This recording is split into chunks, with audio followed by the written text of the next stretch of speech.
Welcome to the Lore Lodge. Tonight, we're traveling through the world of Xenoblade Chronicles. Get comfortable. Close your eyes. Let your shoulders drop and your breathing soften. The story is waiting. Imagine you are standing in a field, but this is no ordinary field. The grass under your feet is a vibrant, impossible green, stretching out further than you can see. It is soft and cool, swaying in a breeze that carries the scent of fresh water and something else, something ancient and alive. Above you, the sky is a brilliant blue, but it is not empty. Drifting lazily through the air are islands of rock and earth, crowned with trees, their roots dangling like forgotten threads. In the distance, a waterfall cascades from one of these floating islands, its water turning to mist long before it could ever reach the ground.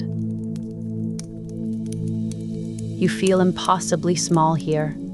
The scale of everything is breathtaking. You raise a hand to shield your eyes and look towards the horizon. There, jutting up into the sky like a spear, is a colossal blade of metal. A sword so vast, it seems to hold the sky aloft. It is part of the landscape, ancient and unmoving. And as you follow its line downwards, you realize you are not standing on a planet. You are standing on the back of a giant. A titan, frozen in time, whose very body has become a world for others to inhabit. This is the Bionis, and this is where our story begins. Before there was anything, there was the endless ocean of the sky, a boundless expanse of cloud and ether, silent and serene. And then there were two beings of impossible scale, locked in a combat that would define existence itself. One was the Bionis, a creature of flesh and blood and bone, a living, breathing god whose form was organic, powerful, and vital. The other was the Mechanis, a being of metal and wire and gears, a titan of logic and construction, its body a testament to perfect, cold engineering. Why they fought, no one truly knows. Perhaps it was the timeless struggle between the organic and the artificial, between passion and logic, between life's chaotic beauty and the sterile perfection of the machine. Whatever the reason, their battle was the only thing that mattered in the universe. They were titans, and their arena was the empty cosmos. Their swords were the size of mountains. Their movements could shift the very fabric of space. Imagine two galaxies colliding, not in a burst of light, but in the focused, deliberate rage of single combat.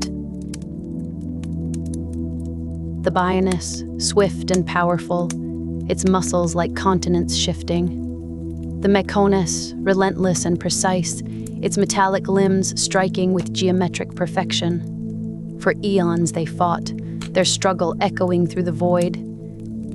The Bionis would land a blow that would shatter continents, had there been any continents to shatter. The Mechanis would counter, its blade of light carving through the darkness. The sheer energy of their conflict was enough to birth stars and extinguish them. And then it ended, as all things must. In one final, cataclysmic exchange, they delivered their killing blows.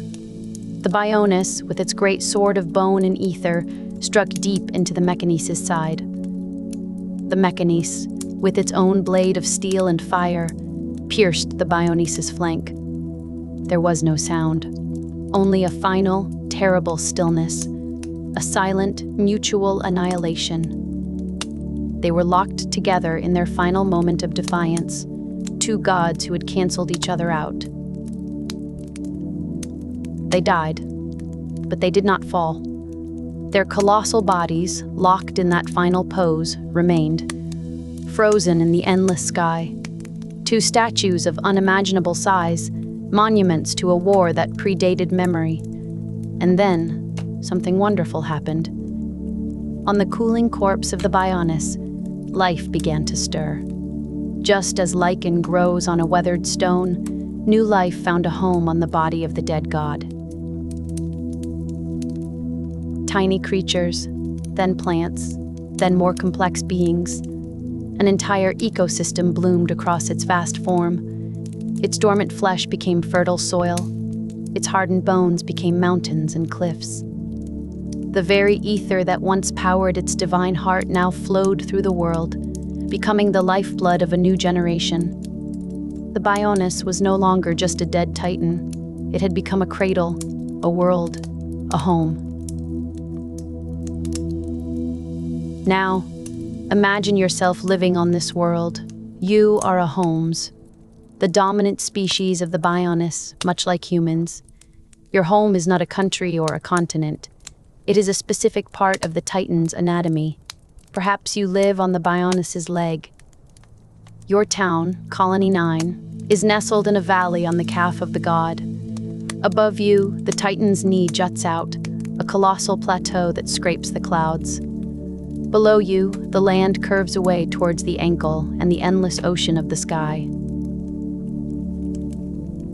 The ground you walk on feels solid.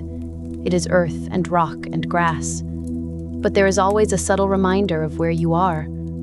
The very curve of the landscape follows the musculature of a giant limb. The cliffs are not mere rock formations. They are the Titan's hardened shin bone, exposed to the elements over millennia.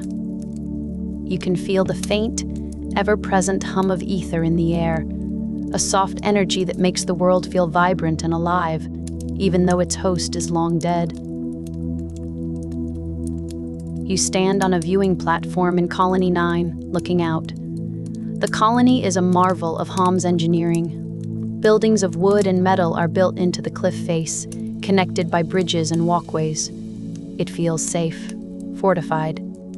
Below, a lake of crystal-clear water pools in a basin on the Titan's calf. The water is cool and refreshing, filtered through the Bionis' own ancient systems. In the distance, you can see the Mechanus.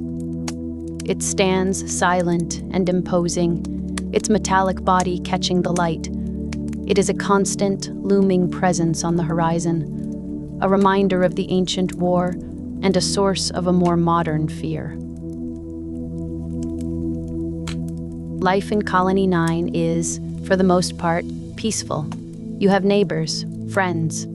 There are shops where merchants sell goods crafted from the local flora and fauna.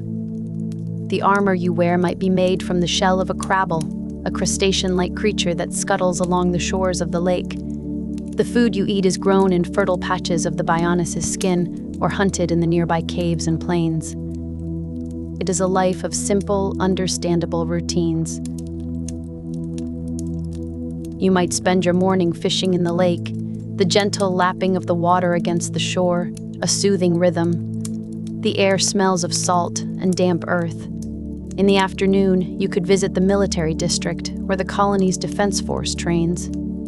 The clang of steel on steel echoes through the air, a sound both reassuring and a little unsettling. The defense force is a necessity, because you are not alone on this world.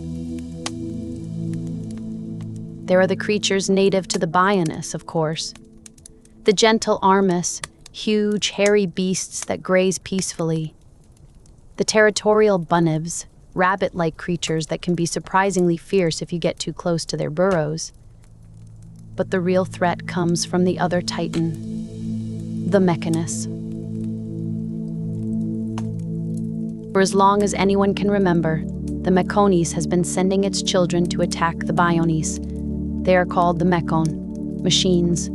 They are mindless, soulless automatons with a single, terrifying purpose: to eradicate all life on the Bionis. They are the boogeymen of your childhood stories, the reason your parents told you not to wander too far from the colony after dark. You've seen the wreckage of old Mechan. Their metallic shells are unlike any material found on the Bionis. It is cold, unyielding, and strangely smooth. Their designs are brutally efficient, all sharp angles and whirring blades. They do not bleed. They do not feel pain. They simply execute their programming. and that is what makes them so terrifying. A year ago, the Mechans swarmed in an attack unlike any other. They poured from the sky, a river of steel and death. The Battle of Sword Valley, they called it. It was fought on the vast sword of the Mykonos, which lies embedded in the Bionis' side, a permanent bridge between the two titans. Hom's soldiers fought bravely, their steel swords and rifles pitiful against the Mykon armor. It was a massacre. Until one man, Dunban, turned the tide. He wielded the Monado. The Monado. The name is spoken in whispers, in legends. It is a sword of impossible power, said to be the very weapon the Bionis itself once wielded. It is the only weapon known to be able to cut through Mechan armor as if it were paper. During the Battle of Sword Valley, Dunban used it to single-handedly drive back the Mechan horde, but the power was too great. It cost him the use of his right arm, leaving it scarred and withered. He saved everyone, but at a terrible price.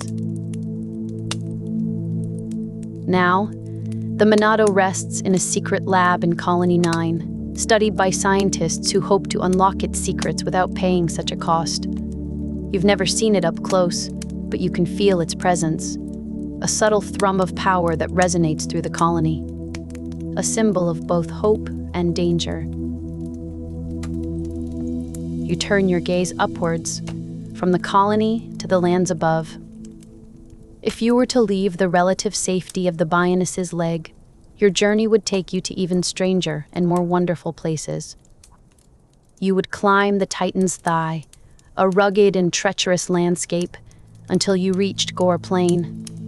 It is a vast, open expanse on the lower back of the Bionis. The sheer size of it is difficult to comprehend. It is larger than any country you could imagine.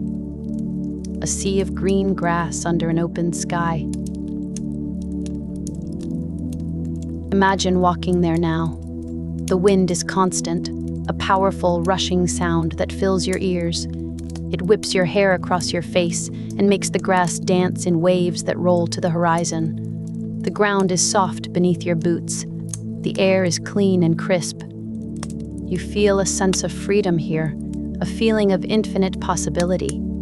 The scale of the place is humbling. You are a tiny speck on the back of a dead god, and it is the most liberating feeling in the world. The creatures here are enormous. The Armis are the size of houses, their thick fur protecting them from the wind. Grazing herds of them move like slow, hairy hills across the plain. High above, great bird-like creatures called Pironics circle on the thermal updrafts, their cries sharp and clear. This is a world in its primordial state, untamed, beautiful, dangerous. At the center of Gower Plain, you can see the Bionis' spine, a range of mountains that reaches towards the sky. And far in the distance, always visible, is the head of the Bionis itself, crowned with a shimmering halo of light. Another world, waiting to be explored. But even here, in this beautiful wilderness, there are shadows. Tephra Cave, for example, a network of caverns that runs deep into the Bionis' body, a place of darkness and strange phosphorescent life. Inside the cave, the air grows still and cool. The roaring wind of the plains is replaced by a profound silence, broken only by the drip, drip, drip of water from stalactites. The ground is damp and slick. Your footsteps echo in the darkness. But you are not blind. The walls of the cave are alive with a soft, blue-green light. It comes from glowing moss and strange crystalline formations that pulse with a gentle energy. It is the ether of the Bionis, manifesting in its purest form. The light reveals a hidden world. Blind, pale creatures scuttle in the shadows.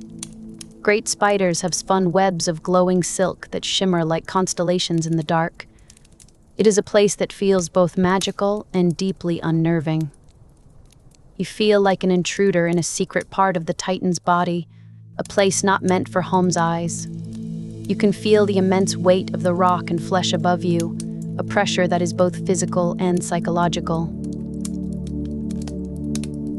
This is the duality of life on the Bionis. For every sun-drenched plain, there is a dark and mysterious cave. For every moment of peace, there is the ever-present threat of the Mekal. It is a world of breathtaking beauty and sudden, brutal violence. And for the homes, survival means navigating that balance every single day. But the homes are not the only sentient race to call the Bionis home. If you were to continue your journey upwards, climbing the great Titan's spine, you would eventually reach a place of suffocating humidity and colossal trees. Machna Forest. This is another world entirely. The open sky of Gore Plain is gone, replaced by a thick canopy of leaves so dense that sunlight struggles to pierce it. The air is thick and wet, smelling of damp earth, sweet blossoms, and decay. It sticks to your skin. The sounds are a constant chorus of insect calls, animal cries, and the rustle of unseen things in the undergrowth. The trees here are ancient and enormous. Their trunks are as wide as buildings, their branches forming a ceiling high above. It is like walking through a great green cathedral. The forest floor is a riot of life. Ferns, flowers, and fungi of every shape and color imaginable. Some of them glow with their own soft light, adding to the enchanted, otherworldly atmosphere. And it is here, high in the branches of the largest tree in the forest, that you would find Frontier Village. This is the home of the Nopon. They are a species that defies easy description. Imagine a furry, round ball with 2 small feet, 2 leaf-like wings that are more for gesturing than flying, and a pair of long, expressive antennae. They are merchants, traders, and explorers by nature. The universe's most successful and adorable entrepreneurs. Frontier Village is a testament to their ingenuity. It is a vertical city built into the trunk and branches of the great Machna tree. Houses are carved into the wood or built on platforms connected by rope bridges and winding staircases. To navigate the village is to be constantly climbing, the ground a distant memory far below. You can hear the cheerful chatter of the Nopon everywhere, a babble of high-pitched voices haggling over prices, sharing gossip and telling tall tales. The Nopon are a stark contrast to the often serious and pragmatic homes. They are curious, playful, and have a unique way of speaking, often referring to themselves in the third person. A Nopon might say, Harapon Riki is bravest hero of all, even when talking about himself. They seem to live with a joy and a lack of existential dread that is both baffling and enviable to the homes. You might visit a Nopon shop, a colorful stall piled high with exotic goods, strange fruits, powerful potions brewed from forest herbs, and trinkets carved from the polished bones of forest creatures. The Nopon merchant, with its wide, innocent eyes, will drive a surprisingly hard bargain. They are masters of commerce, their friendly demeanor hiding a sharp business sense. From the top of Frontier Village, you can look out over the canopy of Machna Forest. It is a rolling sea of green that stretches for miles, covering this part of the Bionis' back. It is a vibrant, thriving world, completely different from the open plains below. Life here is vertical, a constant journey between the dark forest floor and the sun-dappled heights. It shows you that the Bionis is not one world, but many, each with its own rules, its own people, and its own unique beauty. And still, your journey upwards is not over. Beyond the forest, the body of the Bionis continues to ascend. You would climb past the Titan's shoulders, into a region of thinner air and strange floating structures. You have reached the Aerith Sea. Here, the very sky itself seems to be an ocean. It is not water as you know it, but a sea of concentrated ether, shimmering and ethereal. Great islands of rock float in the sea, connected by beams of pure light that you can walk across. The air hums with a powerful energy. The light is different here, softer and more diffuse, as if you are swimming through a sunbeam. Below you, the rest of the Bionis is spread out like a map. You can see the green expanse of Machna Forest, the plains, the distant curve of the leg. The scale is almost too much for the mind to handle. You are standing near the very head of the dead god. This is the domain of the High Entia, a race as elegant and ancient as the homes are practical and young. They are tall and slender, with long feathered wings sprouting from their heads. They are a people of magic, science, and tradition. They see themselves as the true stewards of the Bionis, the most advanced of all its children. Their capital city, Alcamoth, is a sight to behold. It is a vast, circular city that floats in the center of the Aerith Sea, a jewel of white marble and gold. Graceful spires reach for the sky, and crystalline structures pulse with a soft inner light. It is a place of breathtaking beauty and serene order. There is no dirt or grime here. Everything is clean, pristine, and perfect, almost too perfect. Walking the streets of Alcamoth feels like walking through a dream.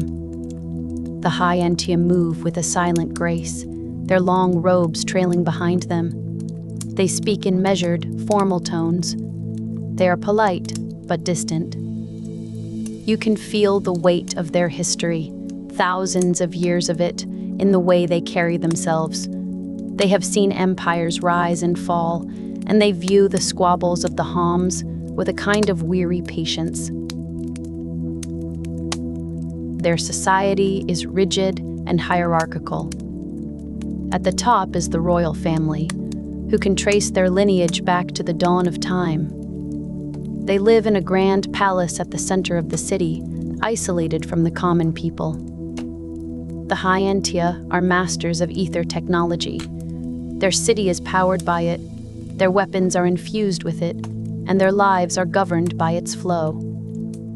They are a people teetering on the edge of becoming gods themselves, and yet they are still bound to the flesh of the Titan, just like everyone else.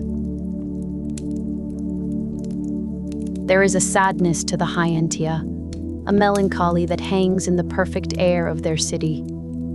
They are an old race, and perhaps they feel their time is coming to an end. They are the mind of the Bionis, just as the homes are its hands and the Nopon its heart. And like any mind, they are prone to worry, to reflection, and to a deep understanding of their own mortality. From Alcamoth, you can see the very head of the Bionis, and beyond it, the prison island, a mysterious floating fortress where the High Entia keep their most dangerous secrets. And always, across the endless sky, you see the Mechanis. Even here, at the height of civilization on the Bionis, its presence is a constant, silent threat. It is the other half of the equation, the dark mirror to this world of life. Let's turn our attention to that other Titan. What is life like for the Mekon? It is a question that the people of Bionis rarely ask. To them, the Mekon are not a people. They are a plague, a force of nature. But they are a civilization of a kind. A civilization of machines. Imagine the surface of the Mechanis. It is not a world of soft earth and green grass. It is a world of steel plates, whirring gears, and exposed circuitry. The ground is a complex latticework of metal, cold and hard underfoot. There is no weather here. No rain, no wind, no sun. The only light comes from the glowing power conduits that run like veins across the Titan's body, and the distant, organic form of the Bionis hanging in the sky. The air is still and silent, except for the low, constant hum of machinery. It is the sound of a billion different parts working in perfect, unnerving synchronicity. The landscape is a forest of metal towers, factories that belch sterile smoke into the void, and vast hangars where new mechan are assembled. It is a world built on logic, efficiency, and purpose. There is no art here, no music, no laughter. Only the cold, hard reality of function.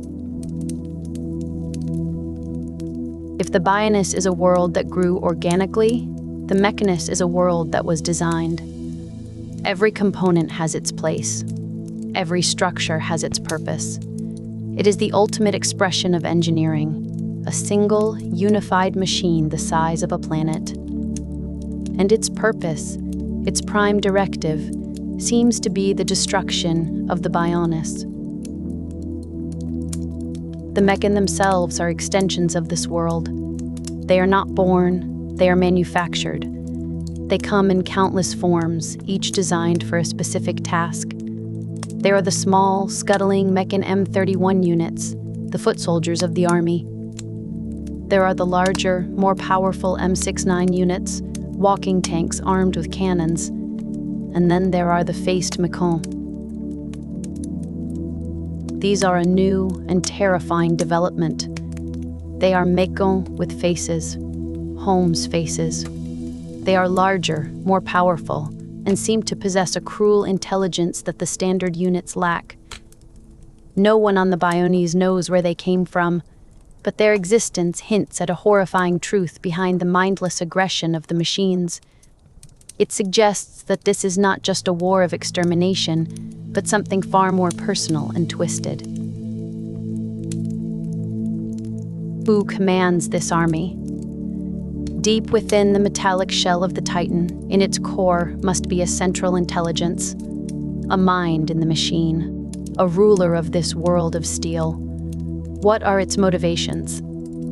Is it simply following the final command of the Mechonis to destroy its ancient enemy? Or is there something more? A consciousness driven by hatred, or perhaps even fear? The people of the Bionis can only speculate and fear the unknown. This is the Great Divide. On one side, a world teeming with chaotic, vibrant, emotional life. On the other, a world of cold, logical, unified purpose. And between them, a war that has raged for generations. The people of the Bionis fight for their homes, their families, their right to exist. The Mechan fight because it is their function. It is a conflict of fundamental principles. And at the heart of this conflict is the Monado. Let's return to that blade. Back in the lab in Colony 9, a young Holmes scientist named Shulk is studying it.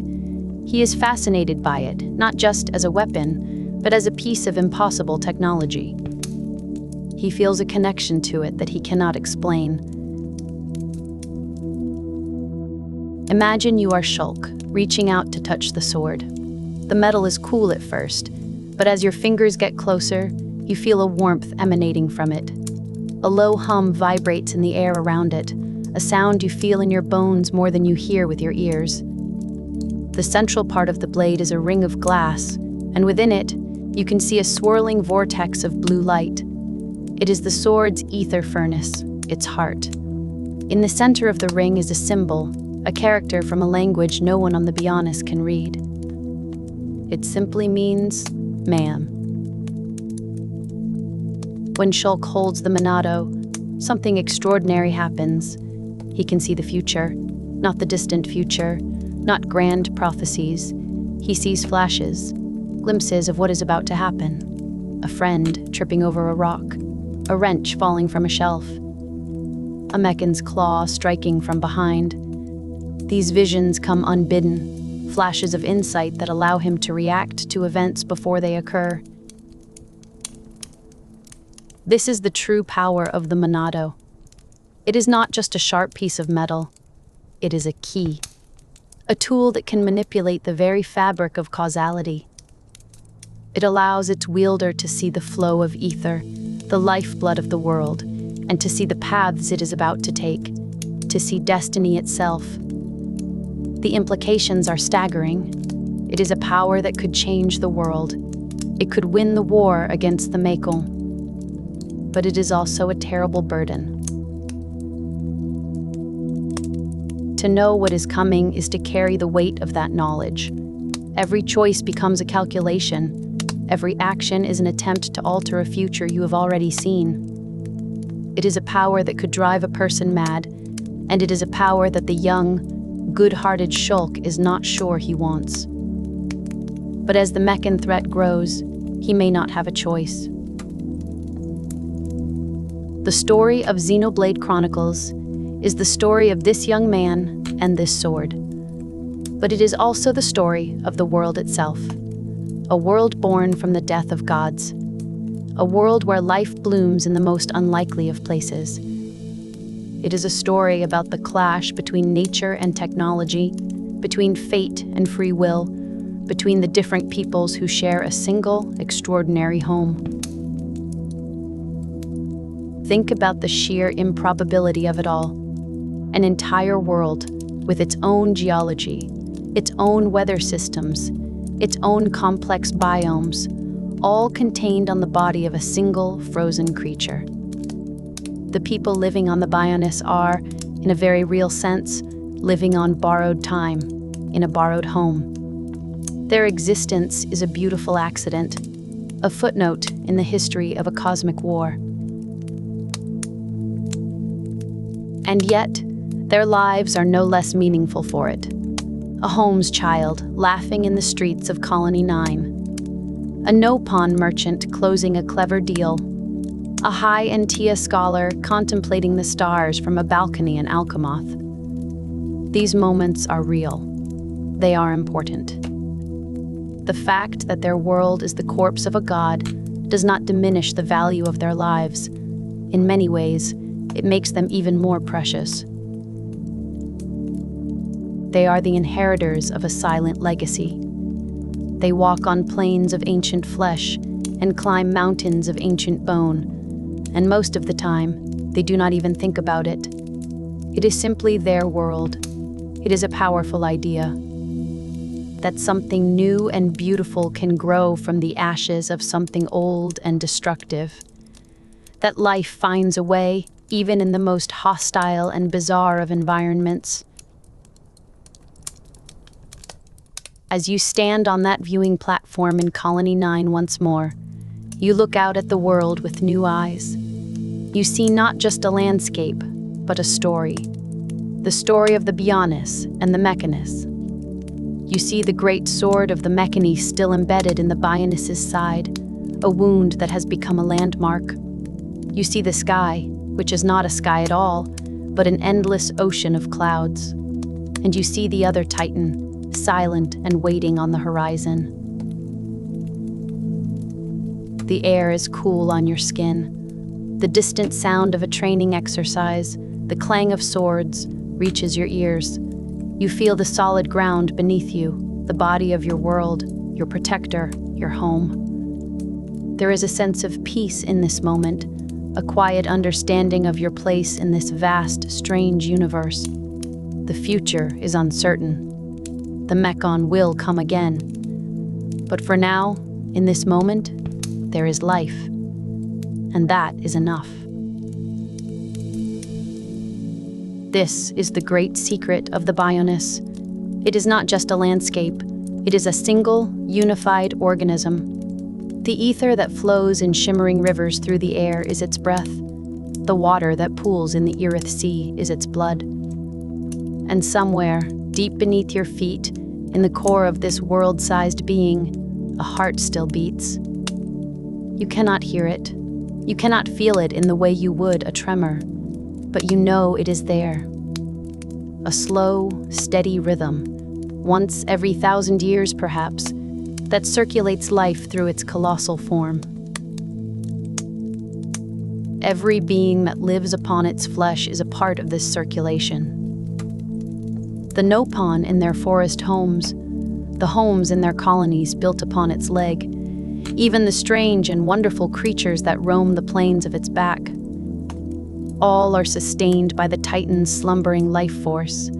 You feel it now, a subtle warmth rising from the ground, a feeling of deep, unshakable stability.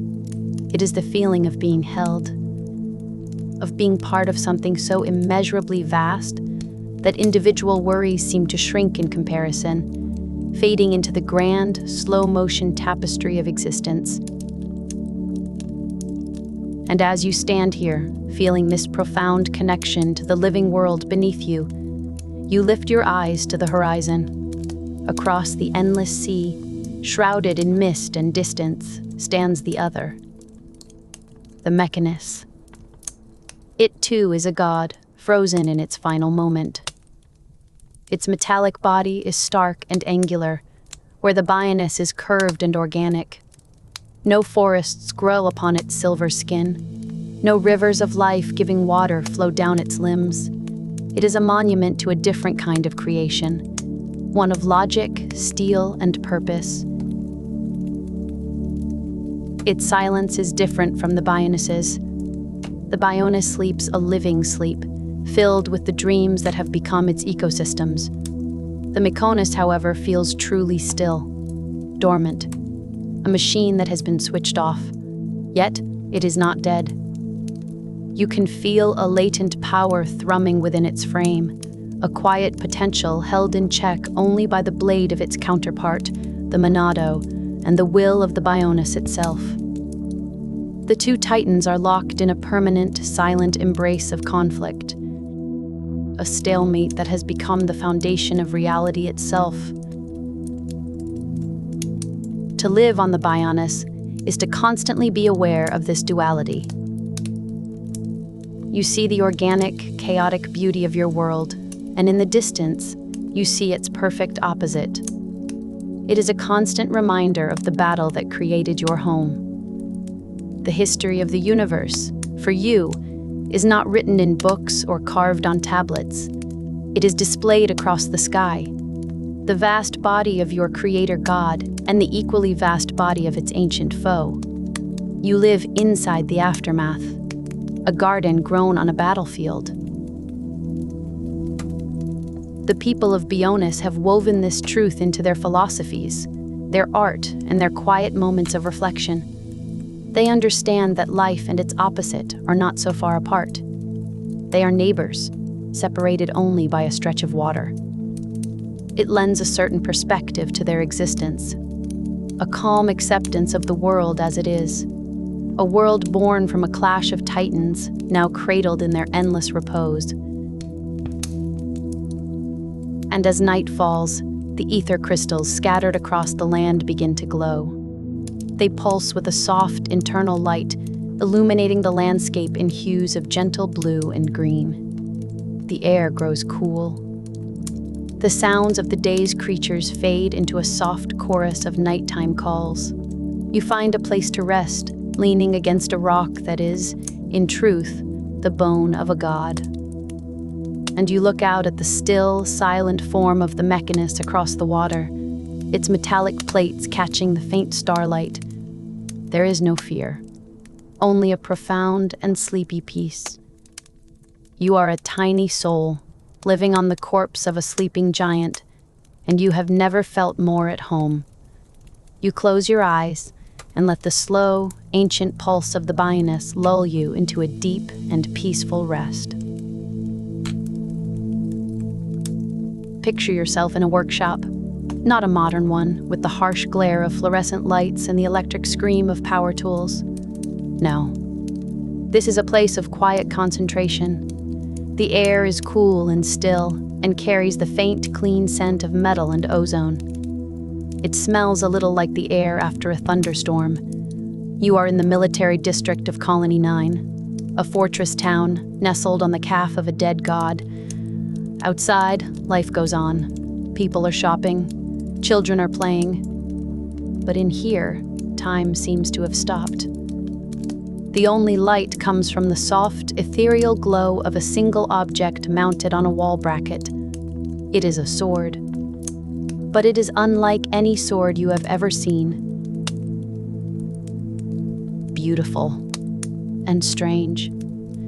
Its design is a mix of elegant curves and sharp, almost brutalist angles, something other video game swords never quite manage.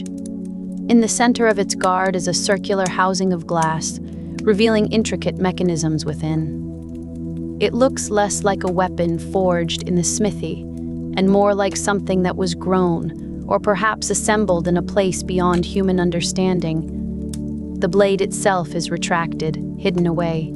For now, it is dormant. This is the Monado. For as long as anyone in Colony 9 can remember, it has been here. A relic. A puzzle no one has been able to solve. You reach out a hand, not to touch it, but simply to feel the air around it. There is a strange quality to the space it occupies. A subtle pressure. A low, almost sub-audible hum that you feel more in the bones of your chest than you hear with your ears. For years, scientists and engineers have studied it. They've run every test imaginable. They have tried to activate it, to understand its power source, to decipher the glowing symbols that sometimes flare to life across its frame. But it has remained silent, inert, a beautiful, useless thing. They say it was the blade the great hero Dunban wielded a year ago in the Battle of Sword Valley, the battle that saved all of Bionis from the Macon invasion. They say he used it to cleave through machines as if they were made of paper. But the sword exacted a terrible price. It crippled his right arm, leaving it withered and scarred, a constant reminder of the weapon's untamable power. Now, it is a monument to that victory and a warning of its cost. It is a thing to be respected, but not touched. A sleeping giant. Your name is Shulk, and this place, this quiet workshop, is your sanctuary. You are a researcher here, a student of the Monado. While others see a dangerous weapon, you see a magnificent enigma. You spend your days sketching its form, documenting the faint fluctuations in its energy output, trying to understand the secrets locked within its design. You feel a connection to it, a strange sense of familiarity you cannot explain. It is as if the sword is waiting for something, or someone. You remember the stories. How it was found in a tomb in the Oast Tower, way up on the Bionis' head. An expedition, years ago, braved the treacherous climb and the dangerous creatures to retrieve it. I mean, can you imagine? Climbing the face of your entire world, this dead god, to find a sword in a tomb. They brought it back here, to the most advanced weapons lab on Bionis, hoping to unlock its power for the war. They failed. It seemed only Dunban possessed the will to command it, and even he could only do so for a short time. The metal of the hilt looks cool to the touch. It is a deep red, the color of wine or dried blood. You have held it before, just for a moment, when it was being moved or cleaned. You remember the weight of it. Surprisingly light, perfectly balanced, as if it were an extension of your own body. But it was also cold. Not just a metallic cold, but a deep, profound emptiness. A feeling of immense, dormant energy coiled up inside. Then, the quiet breaks. Alarms begin to blare across the colony. A high, piercing shriek that signals the one thing everyone has feared for a year. The Macon are back. The peace is over. Shouts echo from outside. The deep, earth-shaking tread of giant machines rattles the tools on your workbench. This is not a drill. This is an attack. Everything becomes a blur of motion and panic. You and your friends rush to help defend your home, but the colony's weapons barely scratch the Mechan's thick metallic armor. They are unstoppable. A tide of silver and steel sweeping through the streets, their single red eyes glowing with cold, implacable malice. You see friends fall. You see the place you have called home, your entire life burn, and you are powerless. The despair is a physical weight, crushing the air from your lungs. It is in this moment of absolute desperation that you find yourself back in the lab. Dunban, the hero, tries to wield the Monado again. He forces his paralyzed arm to grip the hilt, his face a mask of agony. He tries to summon its power, but the sword resists. The energy overwhelms him, coursing through his body like poison. He collapses. The sword is too much for him now. The colony's last hope is gone. And then, a new kind of Mechon appears. A colossal machine with a face. Unlike the others, it seems intelligent. It moves with a terrifying grace. It speaks. Its voice is a metallic rasp that promises only destruction. It brushes aside the colony's best defenders as if they were nothing. This is not just an attack. This is an extermination. Someone has to do something. Someone has to stop it. Without thinking, without reasoning, you run forward. You see the fallen Monado, its soft glow now seeming like a sad, dying ember. Your hands close around the hilt. You expect the same searing pain that consumed Dunban. You expect to be thrown back, your body broken. You brace for the end. But the pain never comes. Instead, a feeling of warmth spreads up your arms. The hum you felt before is now a clear, resonant tone singing in your mind. The symbols on the weapon flare to life, not with a faint glow, but with a brilliant, blinding blue light. The intricate mechanism in the center spins, and with a sound like tearing reality, a blade of pure energy erupts from the hilt, a sword made of light. It feels right. It feels like coming home. The weight is gone. The coldness is gone. There is only a perfect, humming harmony between you and the blade. It is a part of you. And in that same instant, something else happens. Your mind is flooded. You see images, a future. You see the giant Mechon's claw striking down at your friend, Fiora. You see it with perfect, terrible clarity. It is not a thought or a guess. It is a memory of something that has not happened yet. This is the first secret of the Monado, the first gift it bestows, the power of vision, the ability to see the flow of battle, the moments of destiny. Your body reacts before your mind can process it. You move, you shout a warning, you shove Fiora out of the way. The Mechon's claw crashes down on the exact spot where she was standing a second before. You have changed the future. The fight that follows is a dance. The Monado is your partner. It guides your movements, showing you glimpses of the enemy's attacks moments before they happen. You see a slash coming, and you leap back. You see an opening, and you strike. The energy blade cuts through the Mekon's armor as if it were air. For the first time, the machines are vulnerable. Hope, fierce and bright, ignites within you. This power of foresight is intoxicating. It's like knowing the boss's attack pattern before you even step into the arena. You are always one step ahead. The Monado shows you possibilities, a branching path of futures. It whispers warnings and opportunities directly into your consciousness. Imagine knowing exactly where a lightning bolt will strike a full second before it does. You would have all the time in the world to step aside. That is the advantage the Monado grants you.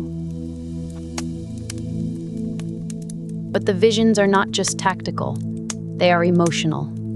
You do not just see the attack, you feel the intent behind it. The cold, mechanical logic of the Mekon.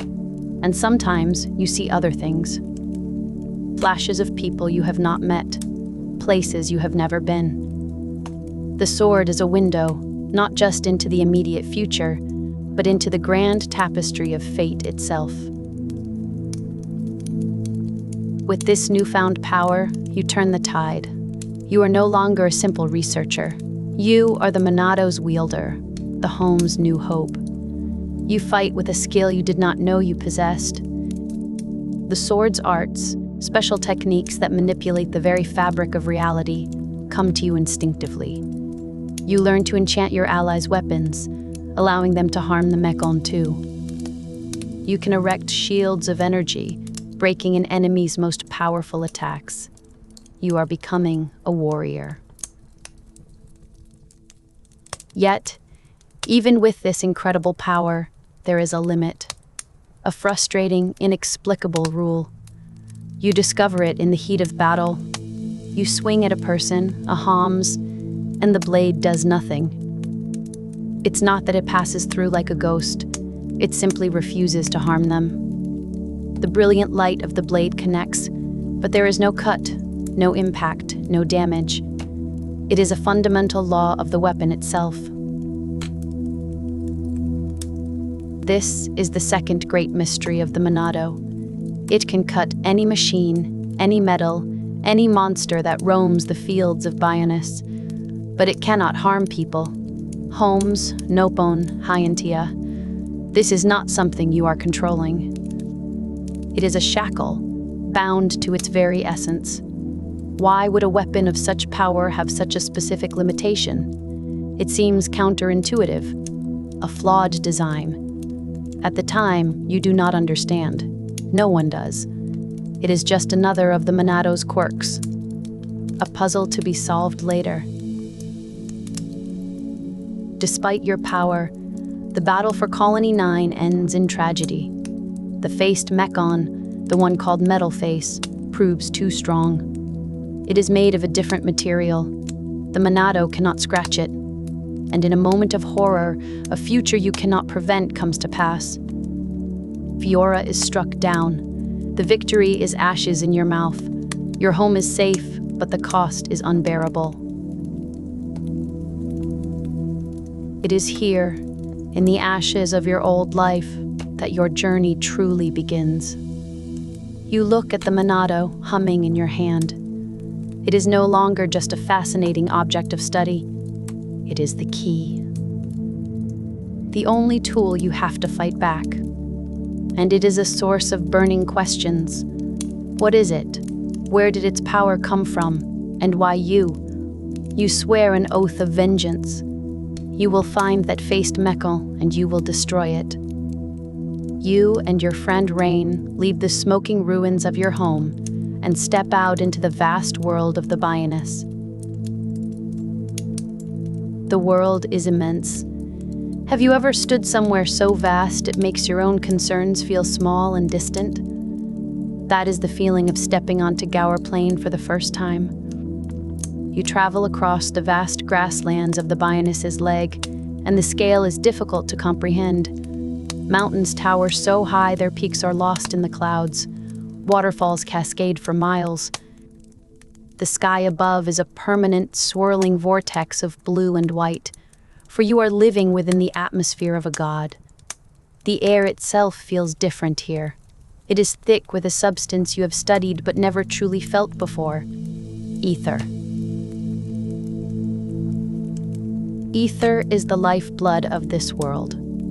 It is in the air you breathe, the water you drink, the light that falls from the sky. It is the fundamental energy of the Bionis. And the Monado, you begin to realize, is a master key to this energy. It does not just cut things, it manipulates ether. The arts it grants you are not magic spells, they are commands, issued to the very source code of reality. Think of ether as the invisible strings that hold the universe together. The Monado allows you to see these strings and to pluck them. When you use an art like Buster, you are not just swinging the sword harder. You are commanding the ether to coalesce into a blade of immense size and destructive power. When you use Shield, you are weaving the ether into a barrier that can repel even the most powerful attacks. You start to understand that the sword is teaching you.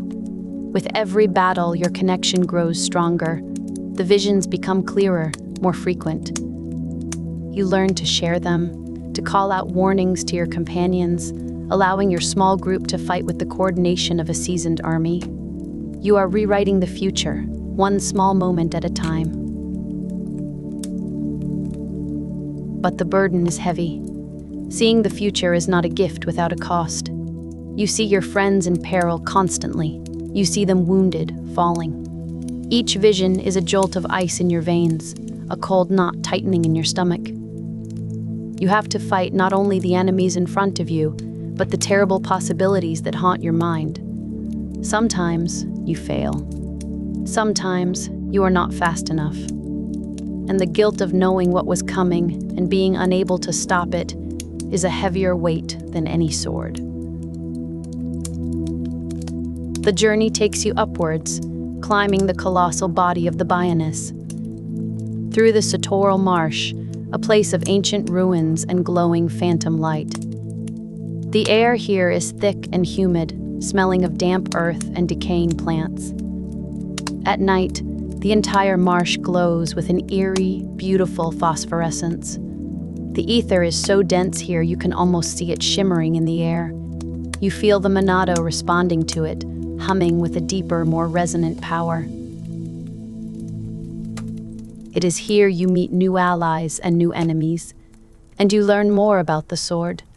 You encounter a creature called an ether crystal, a being of pure energy. The Monado reacts violently to it. The visions it shows you are chaotic, confusing. It is as if the sword is struggling against this concentration of raw ether. It is another clue. The sword is not just a tool. It has a will, a purpose. And there are things in this world that it considers its enemy. Your path leads you to Machna Forest, a jungle paradise on the Bionis' back, and beyond it, to the incredible floating city of Alcamoth, home of the High Entia. This is a civilization far older and more advanced than your own. Their city is a breathtaking structure of white and gold, suspended high above the Aerith Sea. The air is clear and thin, and the light has a sharp, crystalline quality that makes everything gleam. The High Entia are a people of science and reason. They have studied the Monado for centuries. They know more of its history than anyone. They tell you of its origins.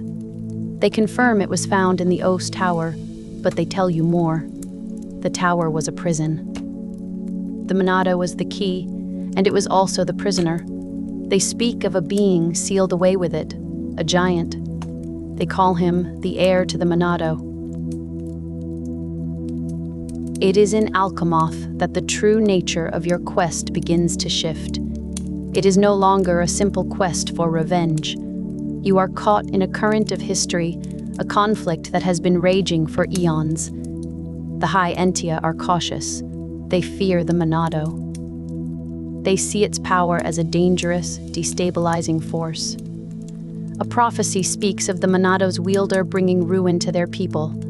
They look at you with a mixture of awe and fear. You can feel their apprehension. You know that feeling when you walk into a very old building and the silence has weight? It's like that, but with people. When you walk the pristine, silent halls of their city, you feel their eyes on you. The guards with their elegant, bird-like helmets watch your every move. They are not hostile, not yet, but they are wary. The Monado at your side feels heavier here, its blue light a stark contrast to the golden glow of their city. It feels like a wild thing brought into a perfectly manicured garden. The prophecies of the High Entia are another layer to the puzzle of fate. you can see the future. But they have texts, ancient writings that also claim to predict the future. Which is true? Your visions, or their prophecies? Can a future be written down in a book centuries before it happens? The question of free will becomes more pressing. Are you making choices? Or are you simply playing a part in a script written long ago? While in Alcamoth, you are sent to the High Entia tomb, a sacred place deep within the Bionis. It is here that the full power of the Monado is meant to be unlocked. It is a trial, a test for the wielder. The tomb is dark and silent. The air is cold and dead, heavy with the dust of millennia. The only sounds are the drip of water and the echo of your own footsteps on the stone floor. It feels like a place outside of time. Within the tomb, you face trials that test your mind and your strength, and at its heart, you find it. A chamber that resonates with the Monado's energy. Here, the sword changes. A new symbol appears on its ring, the symbol for person or humanoid. The shackles are broken. The sword's internal laws have been rewritten. You do not know how or why, but you feel a change in the blade. A new, dangerous potential now rests in your hands. The timing is critical. The Mechan attack Alcamoth, and this time you are ready for them. When you face Metal Face again, the monster who destroyed your past, you strike. And this time, the Monado does not stop. This time, it cuts. The shriek of metal on metal is a triumphant sound. For the first time, you have wounded the unwoundable foe.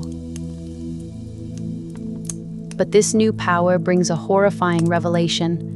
As you slice through the Mechan's armor, you see not wires and pistons, but something else, flesh and blood. There is a person inside. The faced Mechan are not just machines, they are homes. People from a colony on the other Titan, the Mechanis, fused into these metallic bodies. They are piloted by people who have been twisted into weapons. This changes everything. Your quest for vengeance against mindless machines becomes a tragic conflict against people. People you are now forced to kill. The weight of the Monado becomes almost unbearable.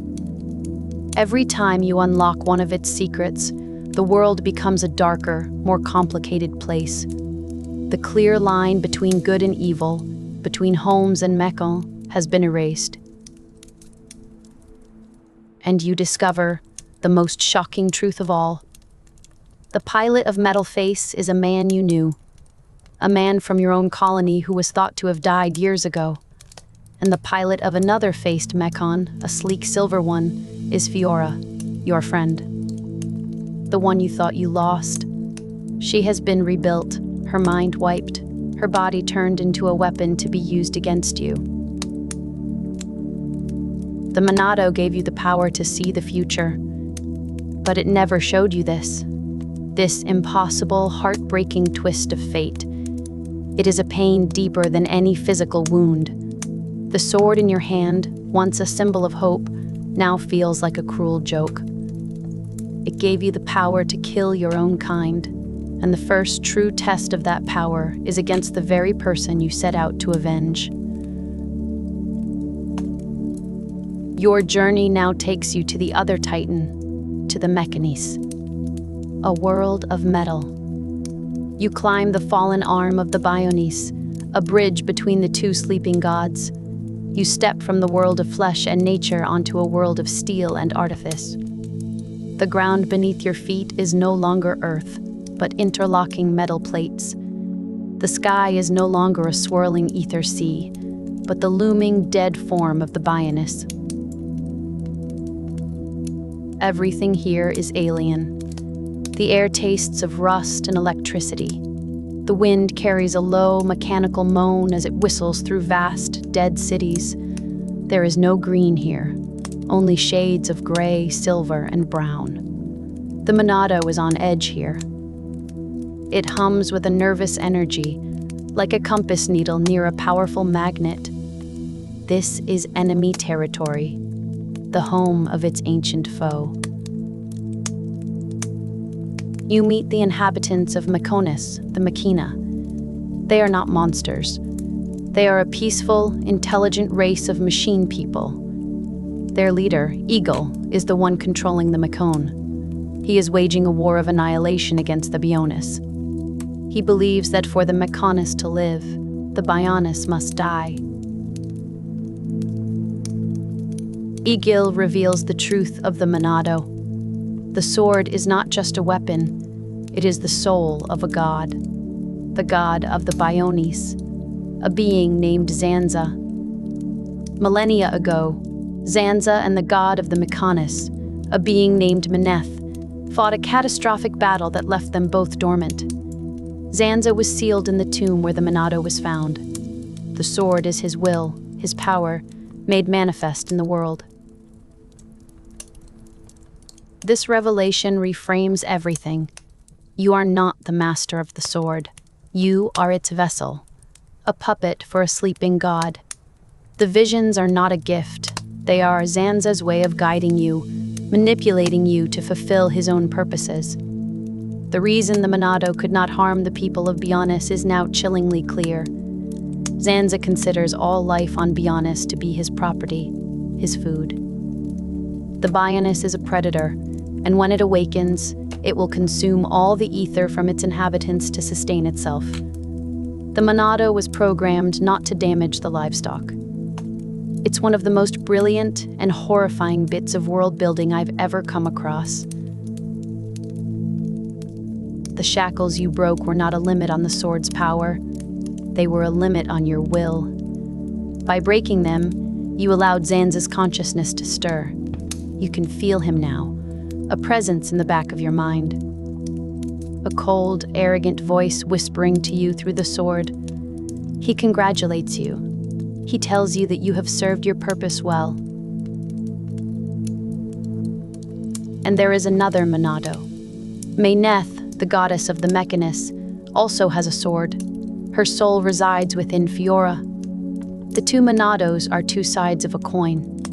Zanza's is the blade of destruction and rebirth. Meneth's is the blade of protection and creation.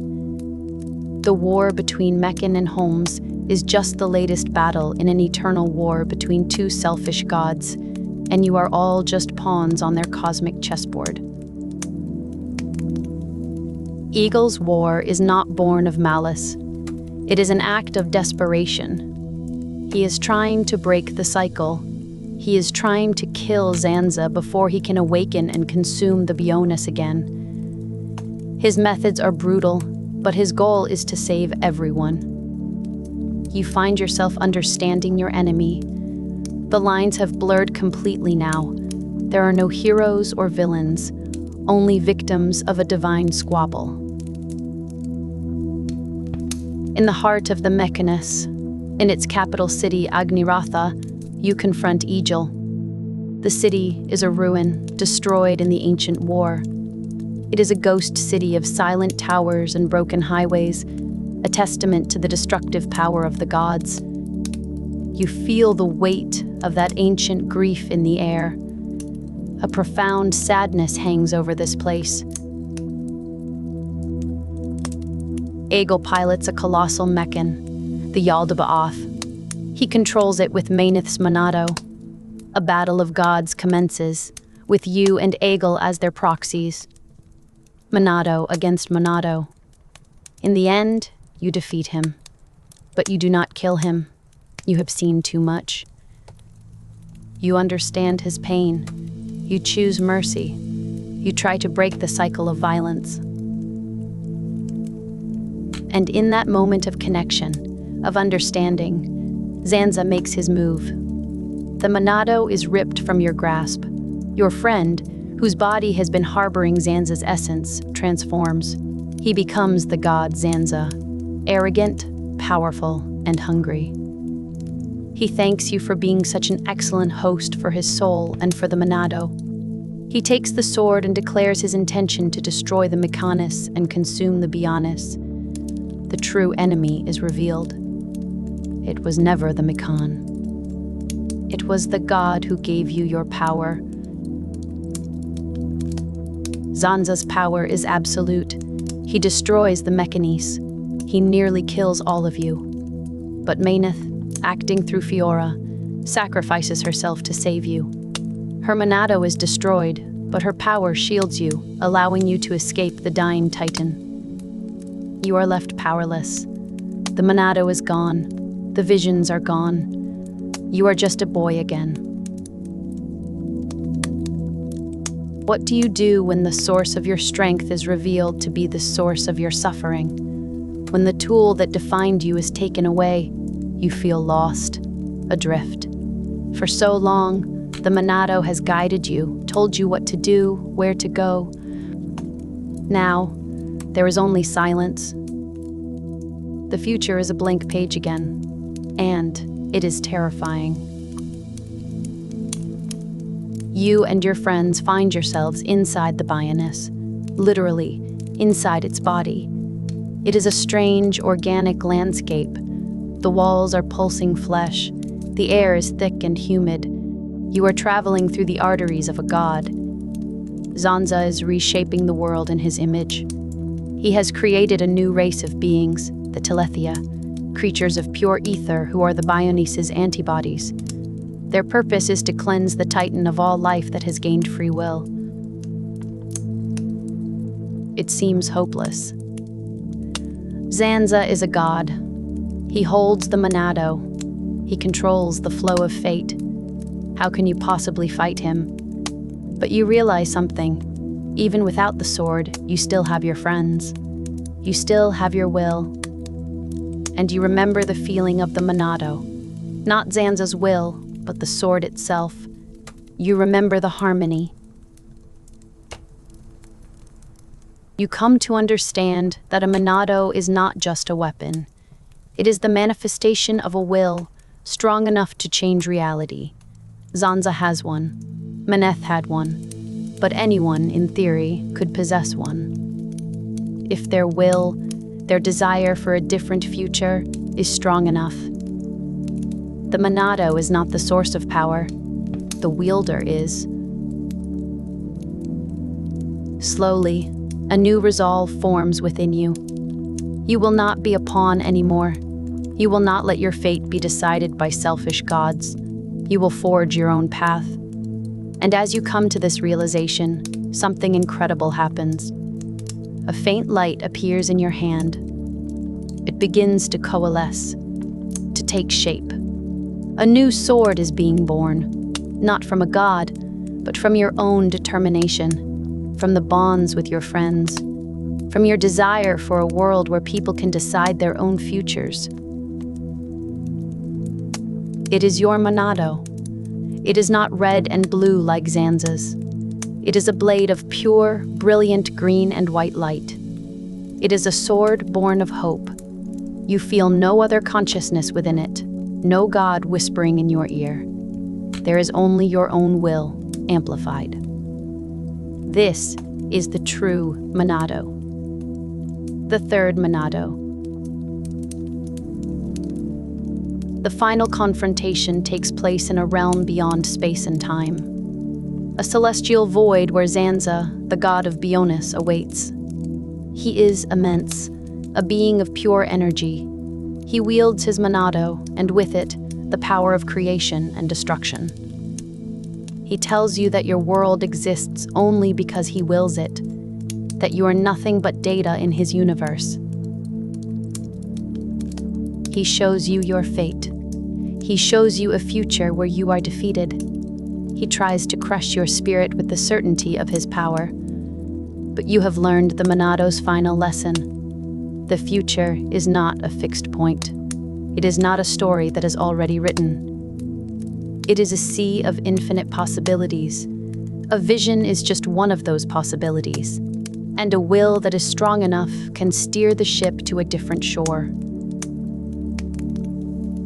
You raise your own Monado, and you see your own visions. You see a future where you win, a future where everyone is free. Your blade clashes with his, a battle of will against will, God against man, fate against choice. The fight is long and arduous, but your sword is different. Zanza's Monado was made to control others. Yours was made to unite them. With every strike, you feel the strength of your friends flowing into you.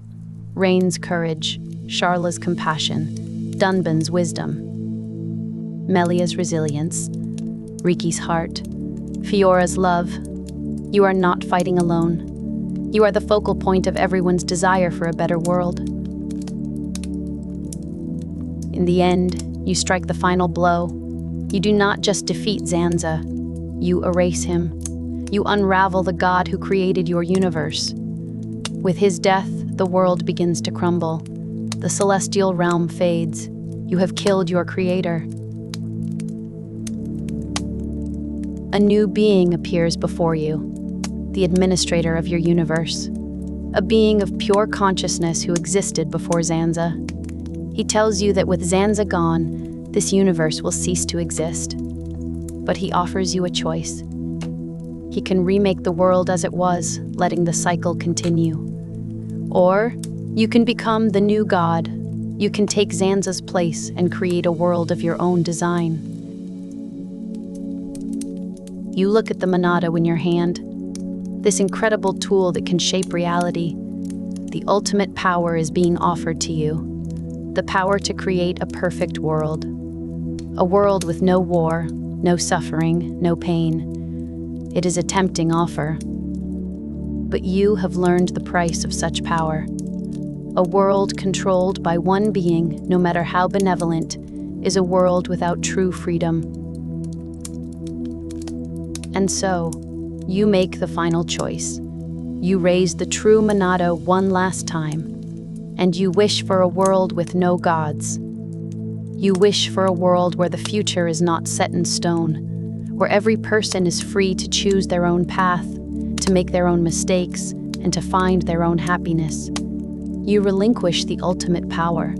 You choose uncertainty. You choose freedom. The Monado shatters. Its light fades, its purpose fulfilled. The world reforms around you. Not the world of the two titans, but a new world. An endless ocean beneath an endless sky. The remains of the Bionis and Mechanis are there, but they are just land masses now. Scenery. No longer gods, but simply homes. You are standing on a beach with your friends. The air is fresh and salty. You can feel the warmth of a real sun on your skin, not the filtered ether light of the Bionis. You look down at your hands. They are empty. The sword is gone. The visions are gone. The burden is lifted. The future is unknown, and it is beautiful. The Monado was a key. It unlocked your potential. It opened your eyes to the nature of your world, and it gave you the power to break your chains. But a key is only useful for opening a door. Once you are through, you leave it behind. You have stepped into a new world, a world of your own making. And the greatest adventure, the one with no map and no prophecy to guide you, is just beginning. Let your mind drift now, gently, further and further away from the thoughts of your day. Leave them behind. They can wait until morning. For now, there is only the quiet of this moment, and the journey we are about to take together. Picture yourself rising, up through clouds of pure white ether. The air grows thin and cool against your skin. A gentle pressure builds in your ears, then releases. Below you, a shimmering, endless ocean stretches out in every direction. This is the Aerith Sea. A sea not of water, but of shimmering, life-giving mist. And suspended in the center of it all, like a jewel held in place by an invisible hand, is your destination. Alcamoth. The imperial capital of the High Entia. You are standing on a translucent walkway. It hums with a faint, almost imperceptible energy beneath your feet. The material feels like cool, smooth glass, yet it is utterly solid. Far below, the swirling patterns of the ether sea are a constant, slow-motion ballet of light and shadow. The city itself is a masterpiece of impossible architecture. Graceful white towers, crowned with golden spires, curve towards the sky like the petals of a colossal flower. Bridges of light connect floating platforms and grand plazas. Waterfalls of pure ether cascade from island to island, not with a roar, but with a soft, melodic chime, like thousands of tiny bells ringing at once.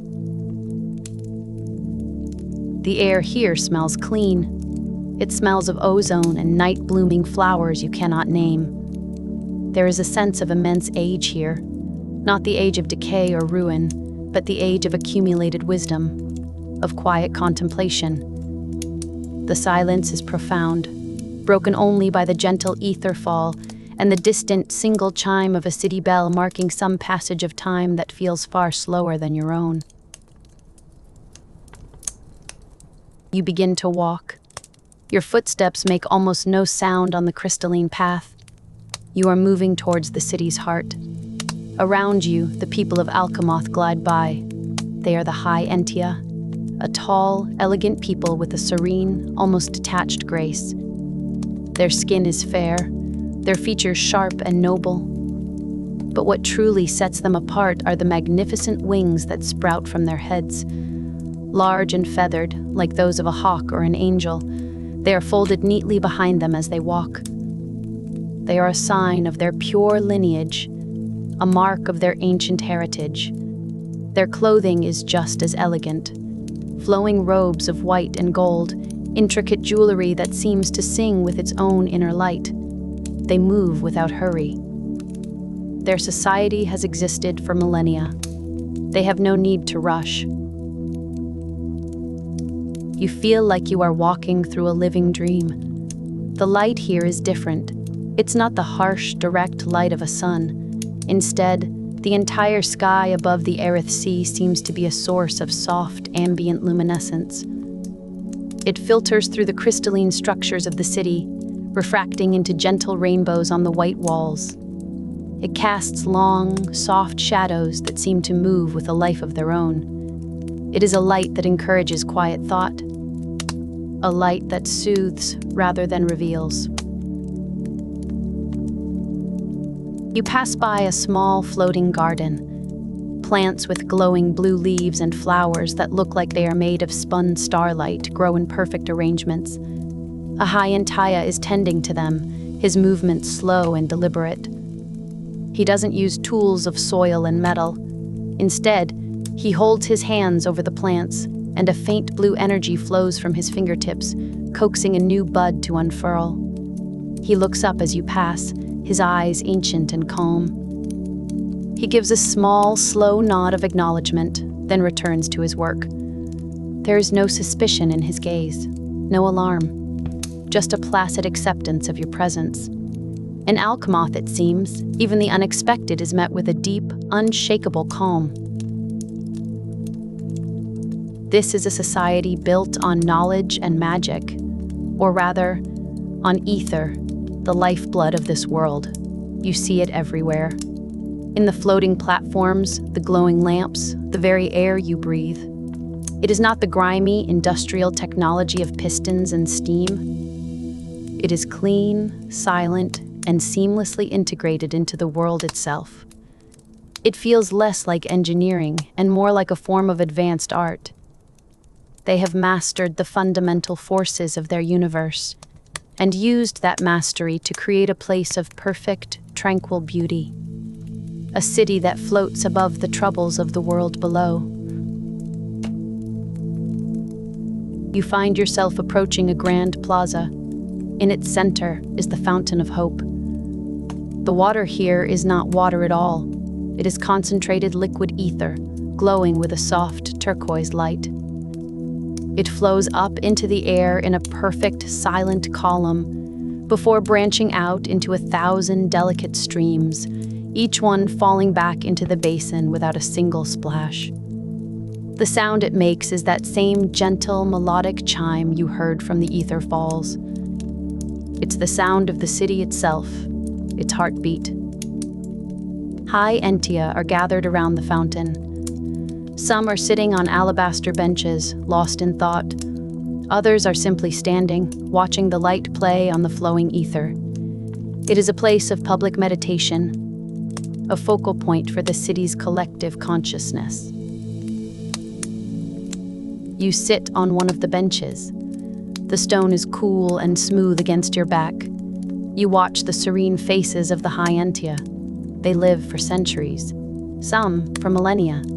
Imagine what it must be like to see generations of shorter-lived races rise and fall like the turning of seasons, to have memories that stretch back further than the recorded history of other entire civilizations. It must breed a unique kind of patience, a long view of existence that we can barely comprehend. Perhaps that is the source of their deep calm. When your life is so long, individual moments of crisis or passion must seem very small indeed, like ripples on a vast, deep ocean. But as you look closer, you see something else in their eyes, something beneath the serenity. It is a faint, almost invisible trace of melancholy, a quiet sadness that seems to hang in the very air of this perfect city. It is the look of a people who have seen too much, who know too much. This paradise, you begin to suspect, is not as simple as it appears.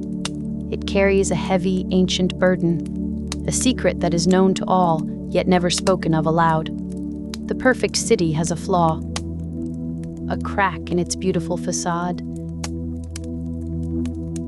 The chime of the great city bell rings out again, a single, pure tone that hangs in the air for a long time. It seems to be calling you onwards. You rise from the bench and continue your journey towards the pinnacle of Alcamoth, towards the source of its power and its sorrow. You are heading for the White Wing Palace, home of the Emperor and his family, the political and spiritual heart of the High Entia people. The entrance to the palace is not guarded by soldiers in heavy armor. There are no gates of iron or stone. Instead, two tall High Entia stand on either side of a vast, open archway. They are the Imperial Guard. They wear ceremonial armor of white and gold, intricately carved and decorated. They hold long lances that hum with contained ether energy. They stand perfectly still, like statues. Their gaze is fixed on the horizon, not on those who enter. Their presence is not a threat, but a symbol of the dignity and unyielding tradition of the imperial line. You walk between them, into the palace proper. The scale of the interior is breathtaking. You are in the main audience chamber. The ceiling is so high it seems to be a sky unto itself, dotted with glowing crystals like captive stars. The floor is a polished expanse of what looks like white marble, inlaid with intricate golden patterns that trace the flow of ether through the palace. Light pours in from vast, unsupported windows that look out over the Aerith Sea. There is no furniture here, save for a single, elegant throne on a raised dais at the far end of the hall. It is a space designed to inspire awe, to remind any visitor of the sheer age and power of the High Entia Empire. The air inside is still and cool. Your footsteps, which were silent outside, now create a soft echo that seems to travel for miles in the vast space. You can feel the history here. You can imagine countless generations of emperors sitting on that throne, issuing decrees that shaped the world, receiving emissaries from far-off lands. You imagine the quiet, deliberate debates of the Senate, their voices barely rising above a whisper, yet deciding the fate of millions. This is not a place of shouting or anger. It is a place of deep, slow-moving power. You see figures at the far end of the hall, near the throne, the royal family.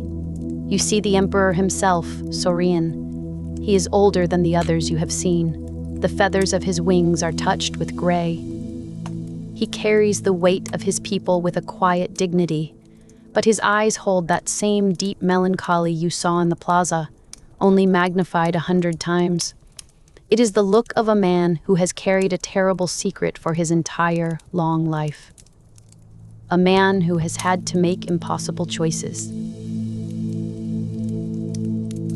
Beside him stands his son, the first consort Kalian. He is the very picture of a High-Entire noble, proud, traditional, composed. He holds himself with a rigid formality. He is the embodiment of duty, of the old ways. He believes in the strength of his people, in the perfection of their society. Yet his devotion is a brittle thing. It is a defense against a fear he dare not acknowledge. And then there is the princess, Melia. She is different. The wings on her head are much smaller, less developed, a sign of her mixed heritage. Her mother was a Holmes, a human. This fact sets her apart. It makes her an outsider in her own home. But it also gives her a strength the others lack, a connection to the world below. Her eyes do not hold the same weary resignation as her father's, nor the rigid denial of her brothers. They hold a spark of defiance, a flicker of hope. She represents a different path, a future that is not yet written. You watch them from a distance, an unseen observer. You feel the complex web of love, duty, and sorrow that binds them together. They are not just rulers. They are a family trapped by destiny. Their lives are governed by prophecies laid down thousands of years ago, by a history that is not just a record of the past, but a map of the future, a future that is rapidly approaching, and it is a future they all dread. This is the source of the sadness in Alcamoth. This perfect, floating city is a gilded cage. Its people are living out the final act of a very long, very slow tragedy. They have achieved a level of civilization that is the envy of the world. They have mastered ether, built a city in the sky, and extended their lives far beyond the normal span. But they have done so at a terrible cost, a cost that is encoded into their very being. Their greatest strength is also their greatest weakness. The magnificent civilization of the High Entia was not built by them alone. Long ago, they shared this world with another great race, the Giants. You can see the evidence of this partnership from the palace windows. Far out in the Erith Sea, you can just make out the shape of ancient, colossal ruins. The prison island, the Satorl statues, structures so vast they defy belief. They were built by the Giants in an age of myth and legend. The High Entia provided the knowledge of ether. The Giants provided the physical might. Together, they were the chosen stewards of the Bionis, the great titan on whose body they all live. But that age of cooperation is long past. The Giants are gone, wiped out in a cataclysmic event, and the High Entia were left as the sole inheritors of their shared legacy. They became the guardians of the Bionis' secrets. They took on the responsibility of protecting the great titan from those who would harm it. And to do this, they created a failsafe, a weapon of last resort. One that would lie dormant within them, a part of their very genetic code, ready to be activated if the Bionis was ever in mortal danger. To understand this secret, you must leave the pristine beauty of the palace. Your journey takes you deeper, down into the foundations of Alcamoth, to a place of shadows and memory. You are heading to the tomb of the High Entia, the final resting place of their ancestors, and the site of the most important ritual in their culture, the trial to determine the next successor to the throne. The air grows colder as you descend. The soft light of the city above is replaced by the dim glow of ether lamps lining the walls. The architecture changes. The graceful, curving lines of Alcamoth give way to something older, more angular, more severe. The walls are carved with intricate reliefs depicting the history of their people. You see images of the two titans, Bionis and Mechanus, locked in their eternal battle. You see the giants and the Hyantaya working together. And you see images of a terrifying, monstrous form, a creature of pure, destructive energy. You reach the entrance to the tomb. It is a vast, circular chamber. In the center, a deep chasm drops away into darkness. A single, narrow bridge of light is the only way across. This is a place of immense power. You can feel it buzzing in the air. A static charge that makes the hairs on your arms stand up. This is where every potential heir to the throne must come to prove their worth, to face the ghosts of their ancestors and the truth of their heritage. Imagine you are Melia, standing at the edge of this chasm. To become the next ruler, you must walk this path. You must face what lies within. It is not a test of strength, but of control, of will. Because the power that resides in this tomb is the same power that flows in your veins, the power of ether.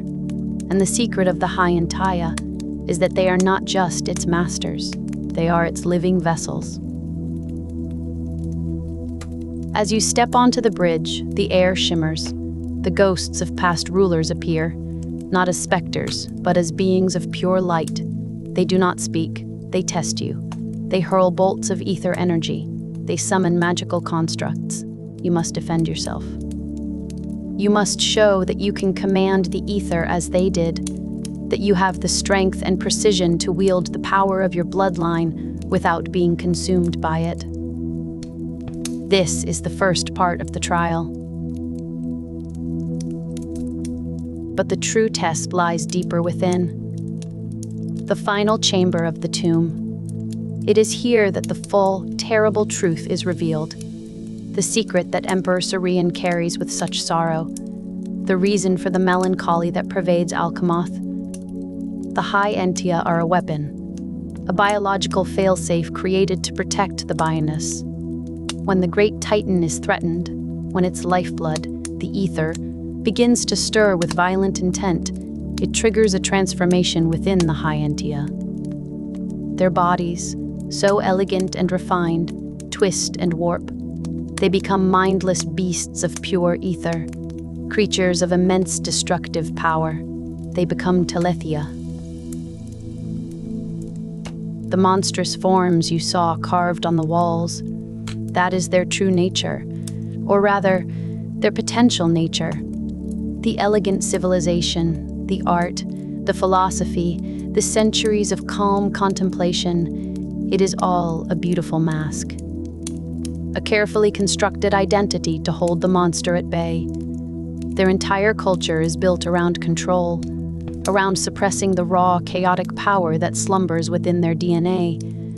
Every pure-blooded Hyentia carries this curse, this ticking clock. The magnificent wings on their heads are not a sign of their divinity. They are a mark of their impurity. The more pure their bloodline, the more susceptible they are to the change, the more certain their eventual monstrous fate. This is why Melia, with her Hom's heritage, is so important. Her mixed blood grants her a resistance to the transformation. It makes her impure in the eyes of the traditionalists, but it is the only hope for the future of her people. It is the reason her father chose her as his successor over his pure-blooded son, Kalian. It was not a choice of favoritism, but a desperate act of preservation, a gamble to save his people from their own nature. Think of the weight of that knowledge. To live every day knowing that at any moment, a force beyond your control could strip you of your mind, your body, your very self, and turn you into a creature of pure destruction, a creature that would hunt down and destroy everything you once loved. To see that potential in your friends, your family, your children. To know that the very thing that makes you special, your command of ether, is also the seed of your own damnation. This is the burden of the High Entia. This is the source of their profound, unending sadness. You leave the tomb behind and ascend back into the light of Alcamoth. But the city looks different to you now.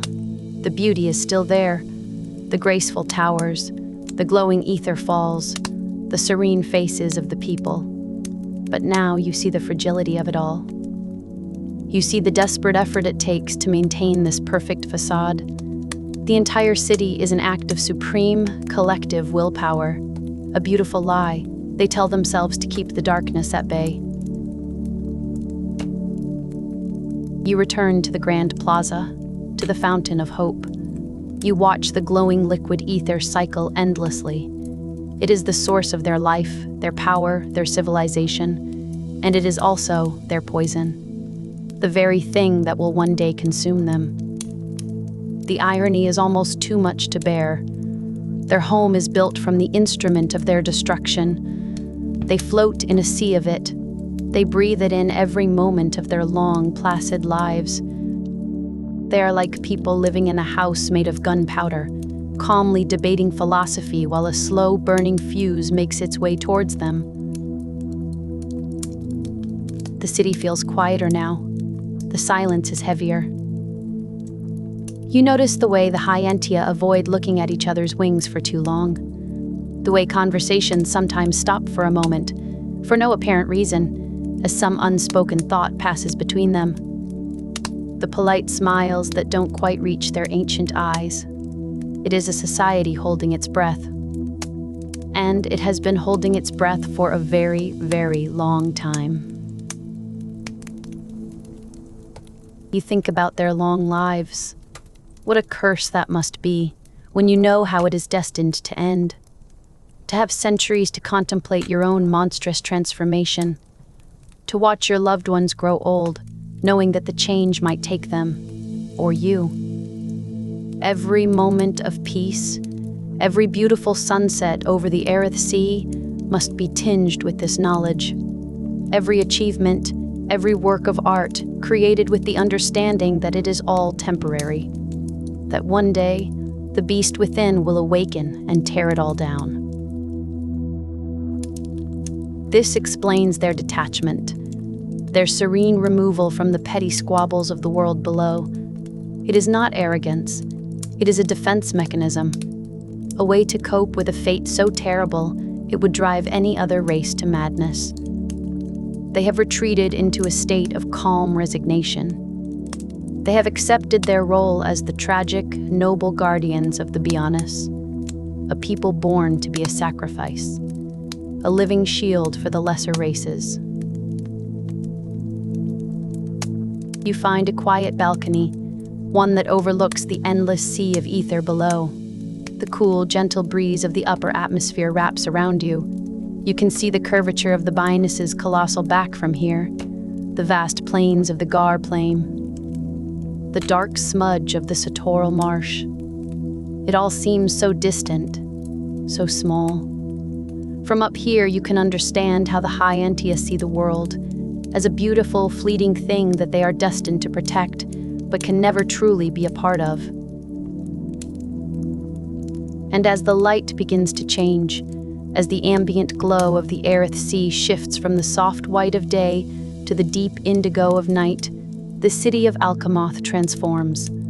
The glowing crystals in the towers shine brighter. The bridges of light become more vivid. The ether falls shimmer with 1,000 different colors.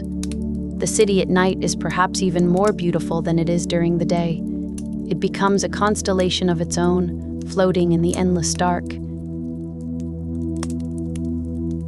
You lean against the cool stone of the railing. You feel the faint, steady hum of the city's power coursing through it, a steady, rhythmic pulse, the life of Alcamoth. For all its hidden sorrow, there is still so much beauty here, so much peace. Perhaps that is the final lesson of the High Entia, that even in the face of an inevitable, terrible fate, it is still possible to create something beautiful, to live with grace, to find moments of peace in the long, quiet twilight. They did not choose their destiny. It was given to them, and they have borne it with a quiet strength for thousands of years. They built a paradise on the edge of an abyss, a floating city of doomed people. And in its tragic, fragile beauty, there is a kind of hope. The hope that even when the end is known, the journey still has meaning. The quiet dignity of a people who look into the darkness and choose, for one more day, to create light. The city is almost completely silent now. The High Entia have retreated into their homes for their own form of rest. The plazas are empty. The great halls of the palace are dark. There is only you, the stars above, the sea of ether below, and the gentle, chiming heartbeat of the sleeping city. A city of secrets, a city of sorrows, a floating, impossible dream waiting for the dawn, or for the end, whichever comes first. The change, when it comes, is not a storm. It is not a battle cry or a clash of steel. It is a slow, silent tide rising within the city. You feel it in the air first, a shift in the ether, a frequency that hums just at the edge of hearing, like a song you almost remember. You see it in the eyes of the guards standing vigil, a distant, glassy look replacing their steadfast gaze. They do not falter. They simply fade. This is the great secret of the High Entia, the truth hidden behind millennia of tradition and pride. Their magnificent forms, their mastery of ether, their long lives, all of it is a beautiful, temporary state. A cocoon. They believed their purity was their strength, but it was always their undoing. Their blood, unmixed with the shorter-lived races of the Bionis, held a final, terrible evolution in store. The transformation is called the awakening, a gentle name for something so final. You see a scholar in the great library, their hand hovering over an ancient text, finger outstretched. Then, a shudder. A soft, silver light begins to emanate from their skin. Their elegant wings, once a symbol of their grace, begin to contort, to lengthen, to shed their feathers like autumn leaves. There is no cry of pain. There is only a profound, deep confusion in their eyes, a last flicker of self before the light consumes them entirely. Their form reshapes itself into something new, something ancient and primal, a teletheia, a being of pure ether, its purpose hardwired into its new existence, to cleanse the Bionis of all life. The scholar is gone. In its place is a beautiful, terrifying creature of light and instinct, its mind wiped clean, its history erased. It does not recognize the library it spent centuries studying in. It only knows its new, singular purpose. And it is happening everywhere. In the gardens, in the imperial palace, in the quiet residential halls. One by one, the lights of your people are going out, replaced by this cold, ethereal glow. The city of Alcamoth, the pinnacle of civilization, is becoming a nest. The very people who built it are being unmade, their consciousness dissolving back into the ether from which it was first drawn. Imagine you are standing on a balcony long after the change is complete. The city is silent now. The hum of conversation, the gentle music of the floating gardens, the confident footsteps of imperial guards, all gone. All that remains is the soft, ambient thrum of the city's own mechanisms.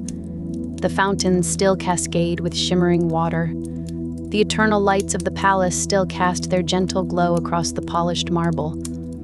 Alcamoth is pristine. a perfect, beautiful tomb. Below you, a telethia soars through the vast, open spaces. Its movements are fluid, graceful. It might have once been a childhood friend, a respected elder, a merchant you spoke with only weeks ago. Now, it is simply a guardian of an empty place, a memory given monstrous form. It circles the central tower, its glowing wings tracing patterns in the air, a silent dance in a city of ghosts. You walk the grand hallways. Your footsteps are the only sound, echoing in the immense space. You run a hand along the wall, the stone still cool and smooth, imbued with centuries of ether and history. Nothing is broken. Nothing is out of place. It is as if everyone simply vanished, leaving their magnificent home behind for you to witness. It is a tragedy of profound stillness.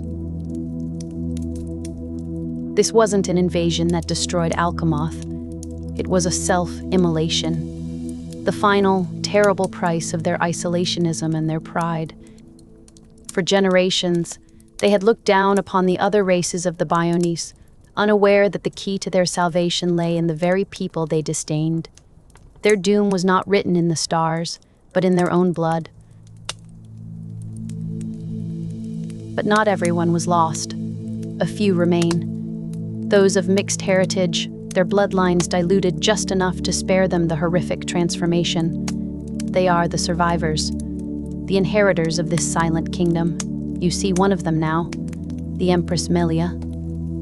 She stands where her father once stood, looking out not at her lost people, but at the vast world beyond the city's edge.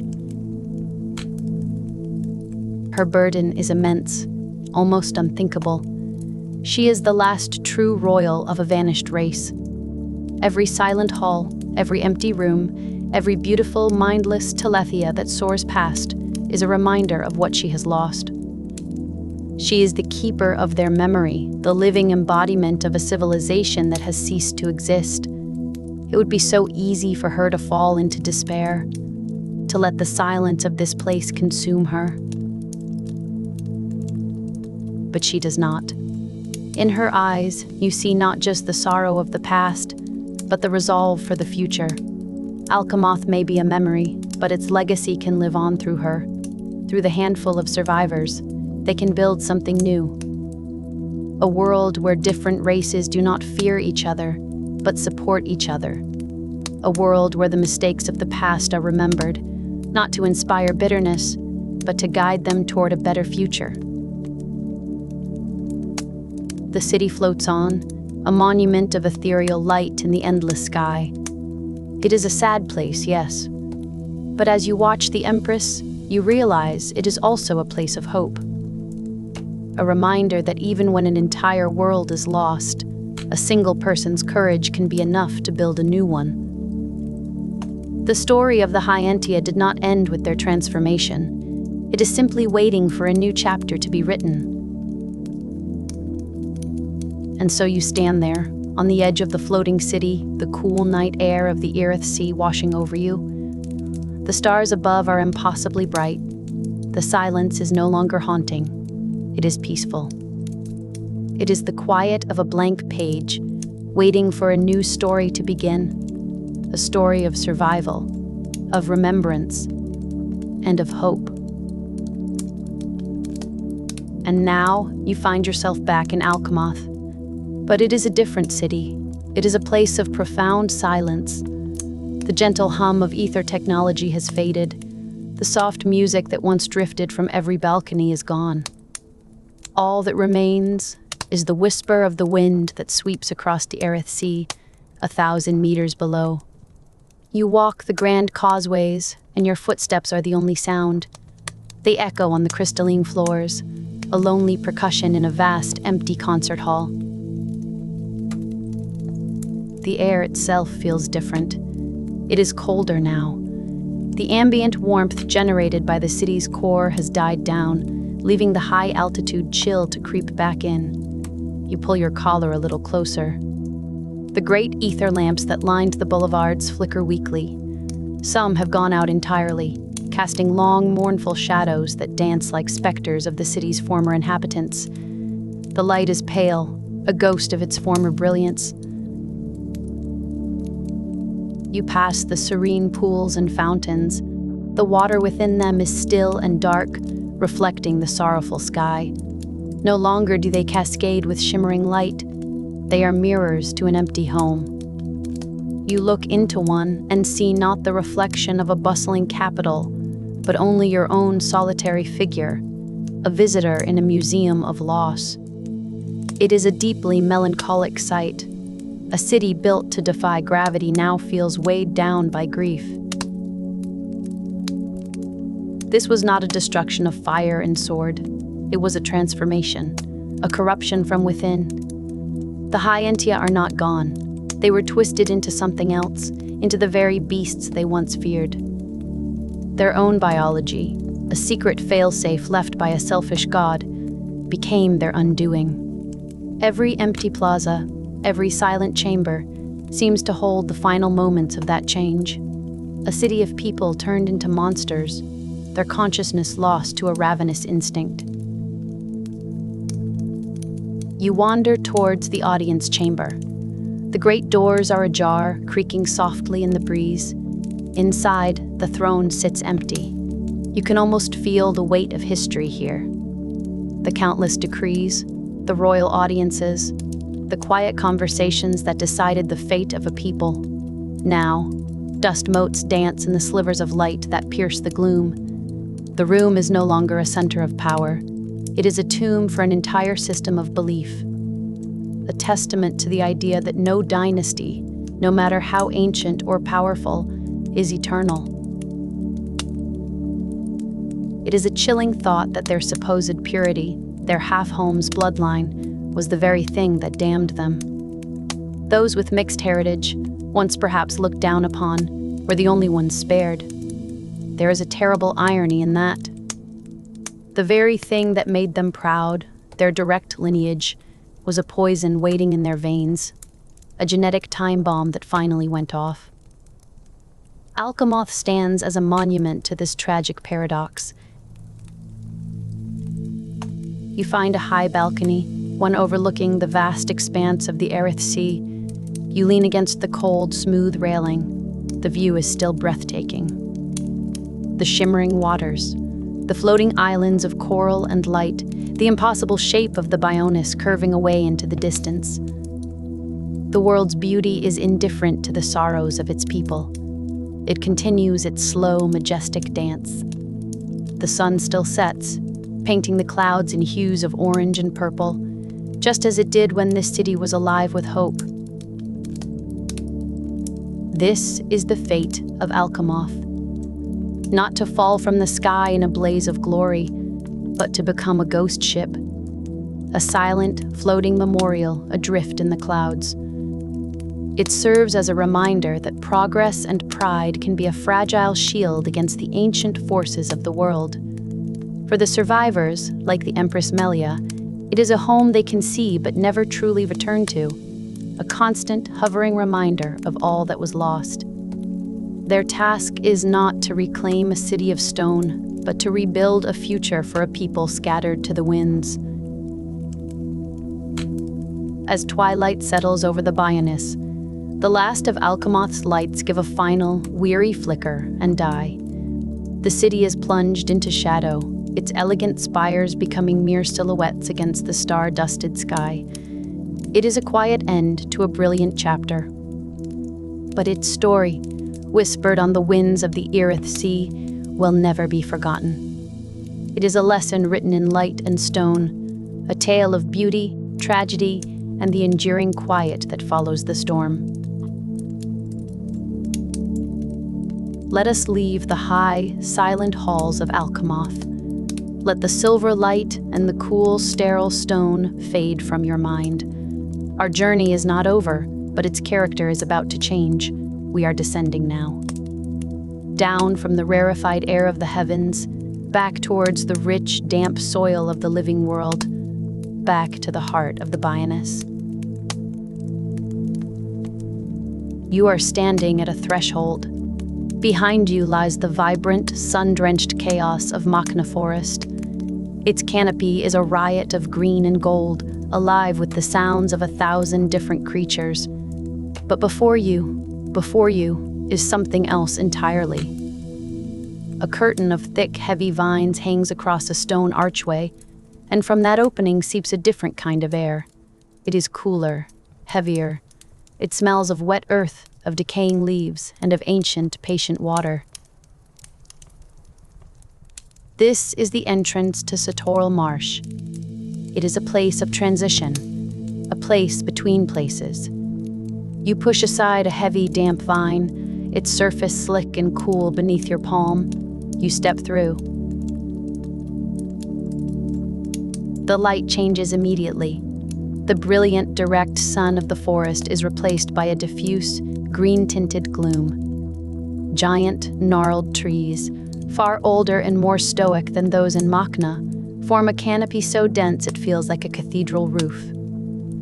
Their bark is thick with moss, soft and yielding to the touch, like ancient velvet. What little light pierces through comes in gentle, shifting columns, illuminating dust motes and tiny, drifting insects that dance in the still air. The world is quiet here, or rather, the quality of the sound has changed.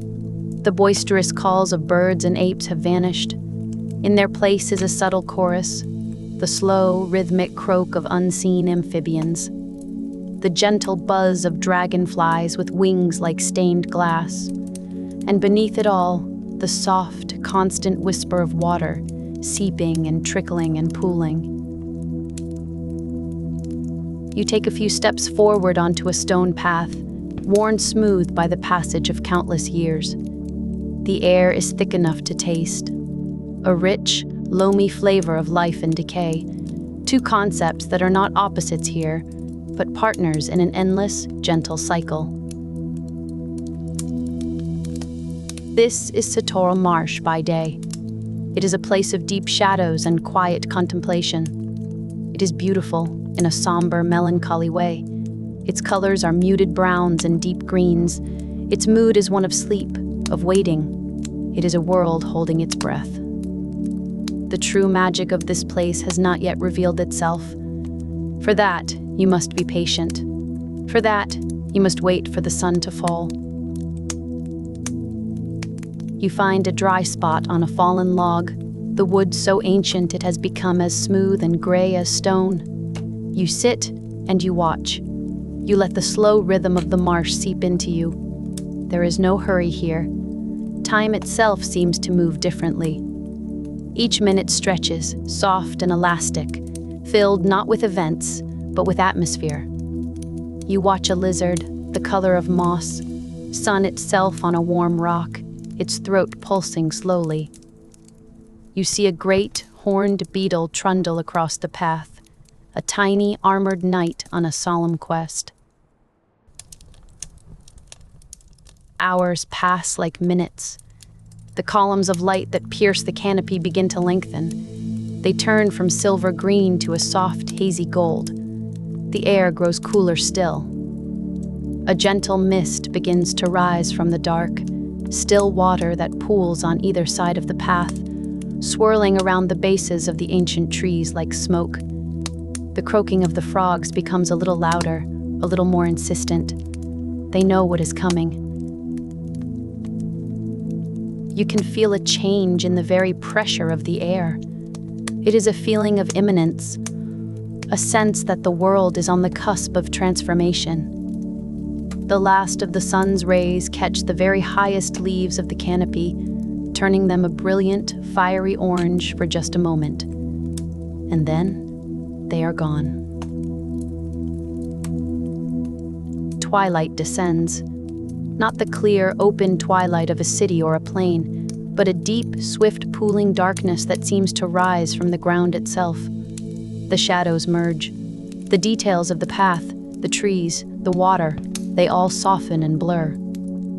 For a few minutes, the marsh is a place of indistinct shapes and deep, profound blackness. It is a moment of pure quiet, a pause. And then it begins. At first, it is so subtle you are not sure you are even seeing it. A faint, greenish glimmer from a patch of moss on the tree beside you. You blink, thinking your eyes are playing tricks on you in the deep gloom. But you look again, and it is still there. A soft, internal light, pulsing with a slow, steady rhythm like a sleeping heart. You look around, your eyes adjusting to the dark. And you see another, and another. On the bark of the trees, in the deep crevices of the rocks, along the edges of the water, tiny points of light are waking up. Little constellations being born in the darkness of the forest floor. You can feel a gentle warmth on your face, a subtle shift in the air that is more than just temperature. It's a change in the energy of the place. Slowly, gracefully, the marsh begins to exhale light. The ether, the very lifeblood of the Bionis, has been dormant all day, soaking up the sun's energy. And now, in the absence of that sun, it is releasing it. Not in a flood, but in a gentle, magical tide of phosphorescence. The transformation accelerates. The small points of light on the moss patches begin to spread, tracing the patterns of the bark in glowing green and blue lacework. The fungi clustered at the base of the trees, which were a dull brown by day, now pulse with a soft orange luminescence. Entire branches high above you begin to glow, their outlines traced against the black sky, as if a celestial artist were sketching them anew with a brush made of starlight.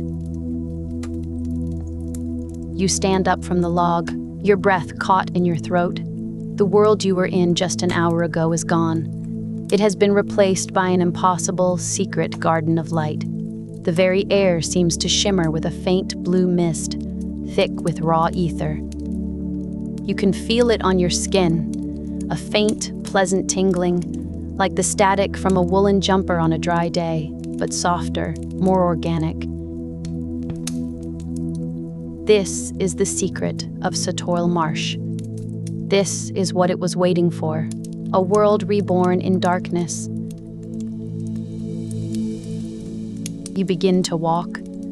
The stone path, which was nearly invisible moments ago, is now clearly illuminated from below. Veins of glowing minerals run through the ancient stones, creating a pathway of soft, welcoming light. You don't need a torch. The world itself is your lantern. As you move deeper into the heart of the glowing marsh, you begin to notice the life that has awoken with the light. Drifting through the air are creatures that look like jellyfish, their translucent bells pulsing with a gentle pink and purple glow. They are called Flamius. They move slowly, lazily, propelled by currents in the ether you cannot see. They are utterly silent and utterly beautiful. They look like stray thoughts, given form and light, and set free to wander through the night. By the water's edge, you see the marsh's other inhabitants. Great, slow-moving creatures called brogs lumber through the shallows. By day, they are indistinguishable from muddy logs. But by night, the algae and moss on their backs glow with a brilliant emerald light, turning them into living, breathing islands of color. They are not fearsome. They move with a deep, geological slowness, their ancient eyes blinking with a placid indifference. They are as much a part of this landscape as the trees. You feel a profound sense of peace here. This is not a frightening darkness filled with unseen dangers. It is a comforting, living darkness where every single thing seems to be expressing its own inner light. It is a place without secrets, because its very soul is on display for all to see. You follow the glowing path as it winds around a huge, dark pool of water. The surface of the water is as still as black glass, and it perfectly reflects the glowing canopy above. It creates a dizzying, beautiful illusion that you are walking on a narrow bridge between two star-filled skies, one above, one below. You feel suspended in a universe of gentle, silent light. The path begins to climb gently, and you see something ahead, rising out of the mist. A structure. Tall, gray stones, arranged in a way that is clearly not natural. You have reached the ruins of this place, the legacy of those who came before. These are the giants' ruins. Who were the giants? No one truly remembers. Not even the long-lived Hyentia can say for sure. They were a people of the Bionis, long before the Homes or the Nopon rose to any kind of prominence. They were a civilization that has faded into myth. All that is left of them are these silent, brooding structures. You reach out and touch one of the great standing stones. It is cold and slick with moisture. It feels impossibly old, older than anything you have ever touched. The stone is covered in glowing moss, which has grown into the deep, carved patterns on its surface. You can trace the lines of forgotten symbols with your fingertips. What did they mean? Was this a temple? A fortress? An astronomical clock? The truth is, the purpose of this place has been lost. It is as mysterious to the people of this world as the pyramids or Stonehenge are to us. Perhaps even more so. It is a silent testament to the fact that all things pass. Even great civilizations. Even peoples who built with stone and magic. But there is no sadness in this realization. Not here. The ruins are not dead. They have been reclaimed by the marsh. They are part of the ecosystem now. The glowing moss, the twisting vines, the creatures that make their homes in the crevices of the stones.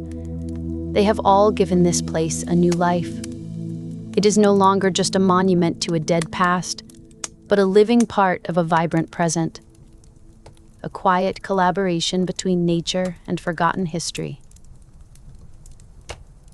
You walk through the center of the ruins, between two great statues that guard a non-existent gate. They are called the Satorl statues. Two female figures, their features worn away by millennia of wind and rain. They face each other, their stone hands almost touching. A silent, eternal greeting. Or perhaps a farewell. Their story, like all the others here, is left to your imagination. You find yourself thinking about time, how we measure it in days and years, in the lives of people, in the reigns of kings. But the marsh has a different sense of time. Its clock is the slow erosion of stone, the patient growth of a tree, the endless cycle of the sun and the ether. To the marsh, the entire history of your people is but a single breath, a fleeting moment. And there is a strange comfort in that. A sense of perspective that makes your own worries feel very small and very distant. Standing here, in this impossible place, you feel a connection to something fundamental, the raw, untamed life force of the world. It's a feeling that is hard to find in cities of metal or stone. It's a reminder that beneath all our cleverness and all our ambition, we are part of a much older, much slower story. And that story is beautiful. You continue your journey, leaving the silent giants to their vigil. The path leads you towards a rocky outcrop that rises from the center of the marsh like a stone tooth. It is known as the Exile Fortress. Another remnant of a forgotten age, though perhaps not as ancient as the giants' ruins. The climb is gentle. Stone steps, slick with damp, guide you upwards. As you ascend, your perspective on the marsh changes.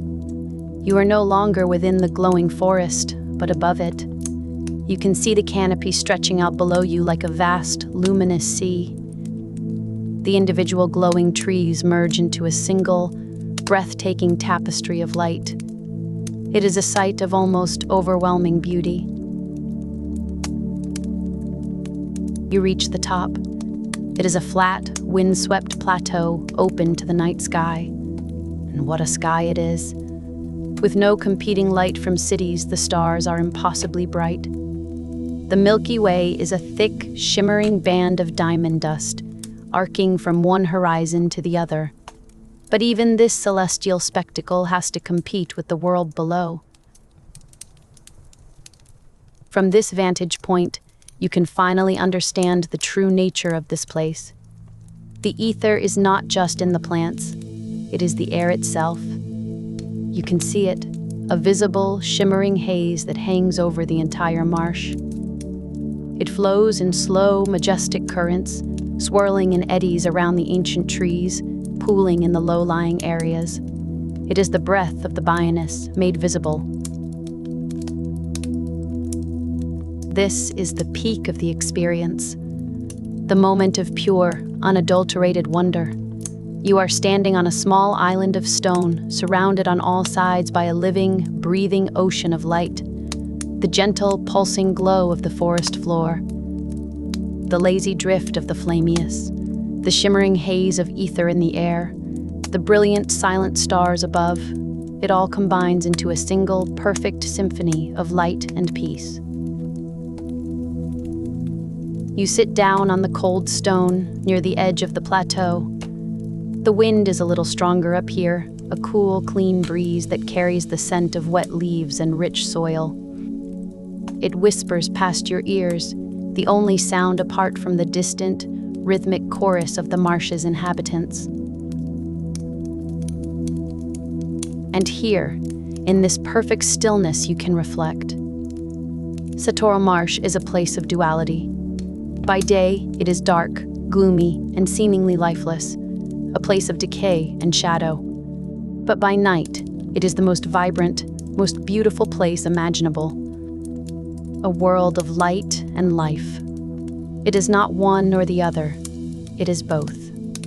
It needs the darkness for its light to be seen. It needs the decay of the day to fuel the life of the night.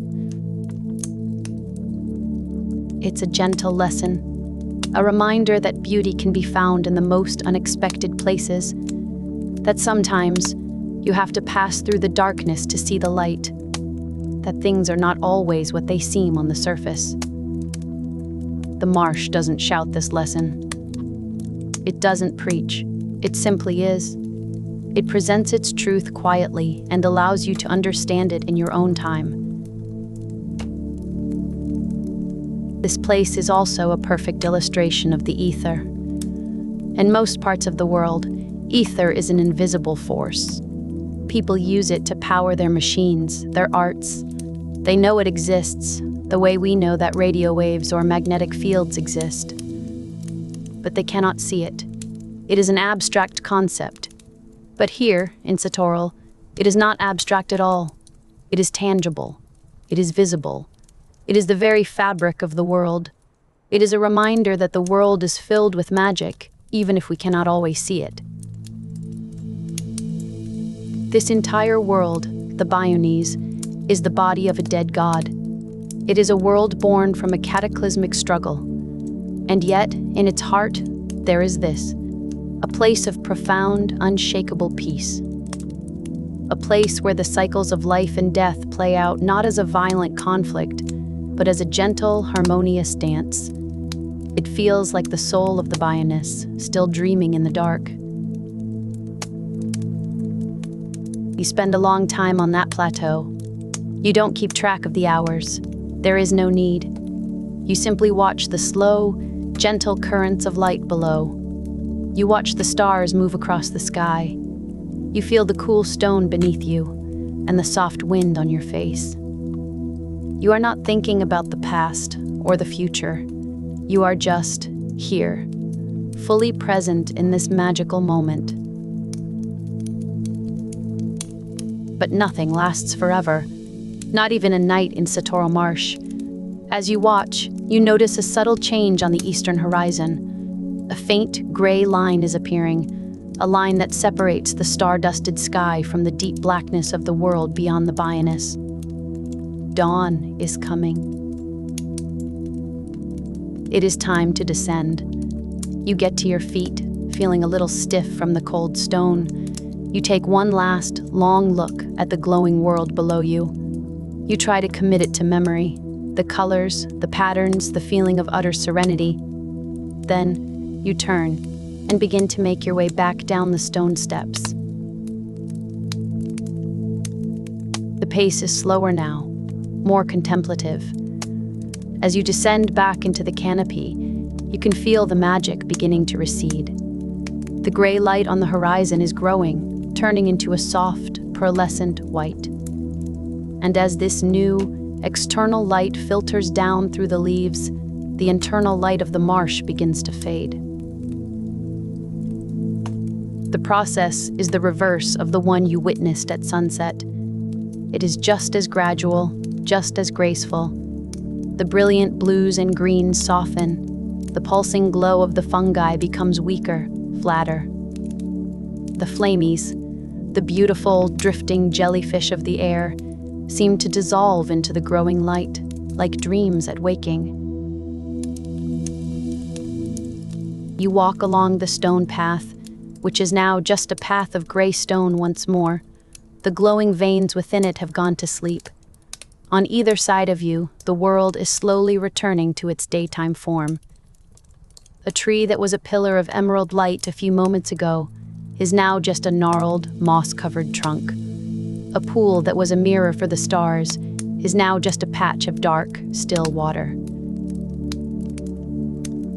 There is a touch of melancholy to it, like the end of a beautiful piece of music. But it is not a sad feeling. It is a sense of completion. The cycle is turning. The night has had its time, and now it is the day's turn. The magic is not gone. It is just sleeping, waiting for the sun to fall once more. You find yourself focusing on the small details again. The way a single dewdrop on a fern leaf catches the first ray of direct sunlight, shattering it into a tiny rainbow. The sound of the daytime creatures beginning to stir. A bird, somewhere high in the canopy, lets out a single, tentative chirp, then another. Soon, the air will be filled with their song. The air smells different too. The damp, earthy scent of the night is being replaced by a fresher, greener smell, as the rising sun warms the leaves and draws out their fragrance. You can feel the temperature beginning to climb, the cool, damp night air giving way to the warmth and humidity of the coming day. You reach the edge of the marsh, the same stone archway you entered through what feels like a lifetime ago. You look back one last time. The marsh is now almost fully returned to its daytime state. A world of deep greens and browns, of shadows and filtered light. Only a few, very faint glimmers of phosphorescence remain in the deepest, darkest corners, like the last few stars refusing to yield to the dawn. They too will fade in a few more minutes. You have witnessed a secret, a hidden beauty that is revealed only to those who are patient enough to wait for it in the dark. It is a memory you will carry with you, the image of the glowing forest, the feeling of the shimmering ether on your skin, the profound sense of peace that settled in your heart. Satorl Marsh teaches a quiet lesson, that there is a hidden light in things, that even in places that seem dark or forgotten, there is a potential for incredible beauty. It is a reminder that the world is far more magical than it often appears on the surface. You just need to know how and when to look. And sometimes you need to sit quietly in the dark and just wait. The sun is higher now, and its warmth on your back feels pleasant. The sounds of Machna Forest are growing louder, a welcome return to a more familiar world. But the silence of the marsh, the deep, luminous silence, will stay with you for a long, long time. And so, as the new sun warms the ancient stones of the marsh, our stories for this evening come to a close. You have walked on the bodies of sleeping gods. You have imagined holding a blade that could rewrite fate. You have stood in the silver city of a fading people, and you have witnessed a forest of secret light. But the journey is over now. There is nothing more to do, nothing more to see. Let the images of titans and swords and glowing trees drift away like mist. All that is left is the comfortable weight of your blankets and the gentle rhythm of your own breathing. Feel the stillness around you, the quiet of the room. This moment is for you, a time for rest, for peace. Let your thoughts soften. Let your body grow heavy. The world can wait until morning. For now, there is only this quiet, peaceful dark. Sleep well. You turn your gaze from the glowing river to the great stone figures that stand watch over the marsh. The Satorl statues. They are immense, carved from the very rock of the Bionis itself, reaching towards the ether-filled sky as if in silent prayer. One holds a staff, the other a shield. They are high entia, their features noble and serene even in carved stone, their wings folded elegantly behind them. They have stood here for an age, long before the Nopon built their small outpost, long before any homes dared to chart these wetlands. They are relics of a different time, a time of high entia glory, when their reach extended far from the shimmering capital of Alcamoth.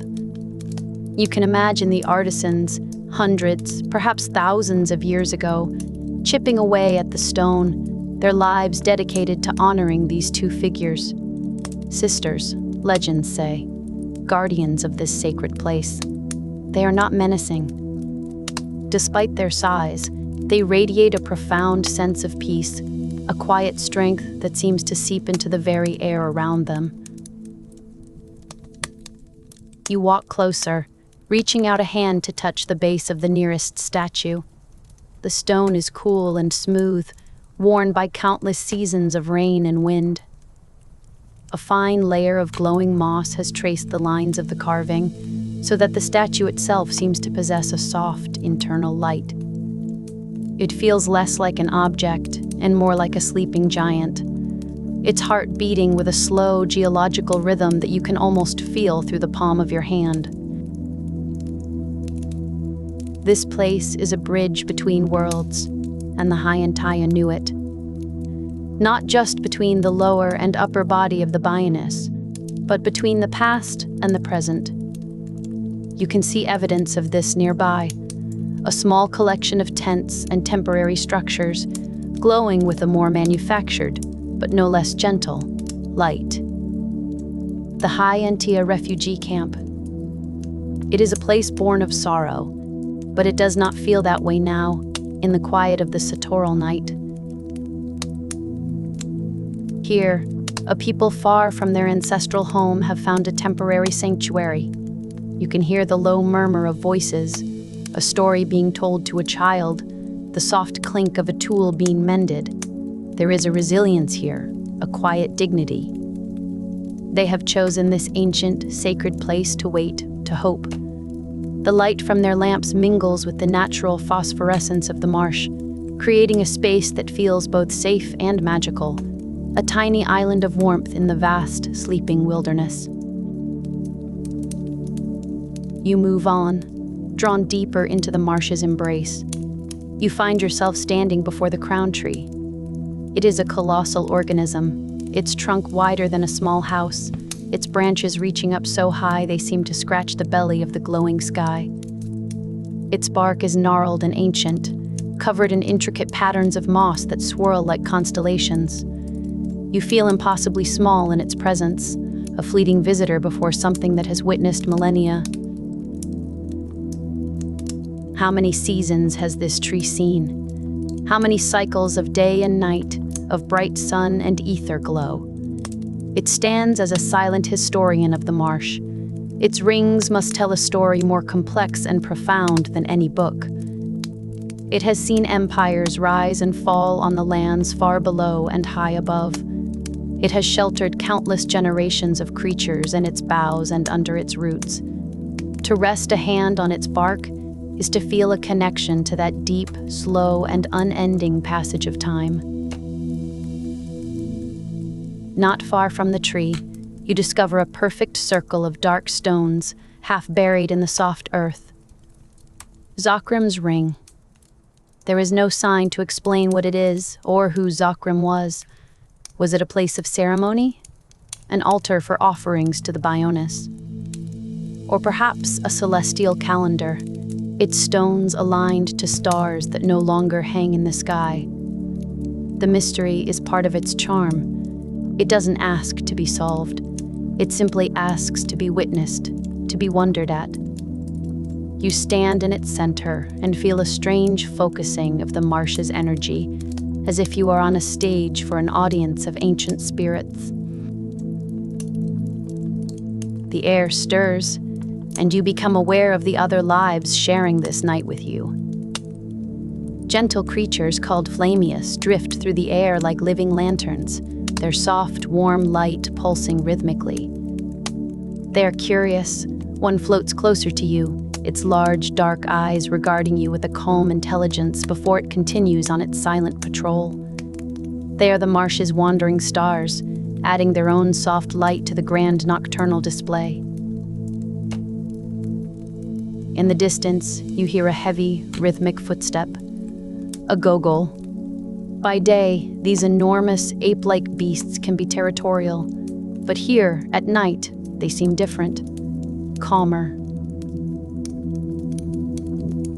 You see one lumbering through a clearing, its huge form silhouetted against the glowing flora. It is not a monster. It is an ancient shepherd of this land, its movement slow and deliberate, as if it is tending to the marsh itself. Its presence feels less like a threat and more like a fundamental part of the landscape, as natural as the great trees and the glowing water. You kneel down and look more closely at the ground beneath your feet. It is a tapestry of life. Night-blooming flowers, the delphinus, have opened their petals, which seem to be woven from pure light. You trace the delicate veins on one petal with your finger, a network as complex as a river delta. The mosses here are not a uniform green, but 100 different shades, each with its own pattern of light, its own soft texture. It is a world in miniature, as beautiful and complex as the grand vista spread before you. Your wandering feet lead you to the mouth of a cave, a dark opening in the side of a mossy hillock, the Basin Cave. A cool, damp air breathes out to meet you, carrying the scent of wet stone and deep earth. Inside, the only light is from the glowing crystals embedded in the walls, casting long, peaceful shadows. The sound of dripping water echoes softly, a slow, steady percussion that counts the passing moments. It is a place of deep quiet, a pocket of stillness where the world outside seems to fade away. Further in, the cave opens up to a hidden pool of water, the shining pond. Its surface is perfectly still, like a pane of polished black glass. It reflects the glowing crystals and the cave ceiling above so perfectly that for a moment, you feel as though you are floating in a star field. There is a profound sense of peace here, a feeling of having discovered a secret place that the Bionis keeps hidden, a sanctuary for quiet contemplation. You realize that Satorl Marsh is not just a place on a map. It is a state of being. It is a testament to the idea that some things only reveal their true beauty in the dark. By day, it is a swamp full of struggle and survival. But by night, it is a cathedral of light, a place of memory and magic. The ether is not just energy. It is the lifeblood of the Bionis made visible, a constant reminder of the living world beneath your feet and all around you. The silence here is a living thing. It is not the absence of sound that you might find in an empty room. It is a silence composed of a million tiny noises. The whisper of leaves, the distant call of a night bird, the soft hum of the ether itself. It is a silence that holds you, that calms the hurried thoughts of your mind and allows you to simply be present, peaceful. As the night deepens, the colors seem to grow richer, the blues and greens more vibrant. The air grows cooler, and you pull your cloak a little tighter around your shoulders. You find a soft patch of moss on a gentle slope overlooking the main artery of the marsh, and you sit down. The ground is soft and cool beneath you.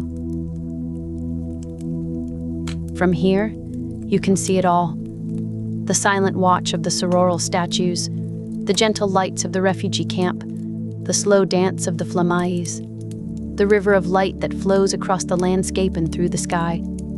You are just one small, quiet observer in this grand, glowing world. And for now, that is more than enough. You feel a sense of belonging, as if the marsh has accepted you and invited you to share in its long, luminous dream.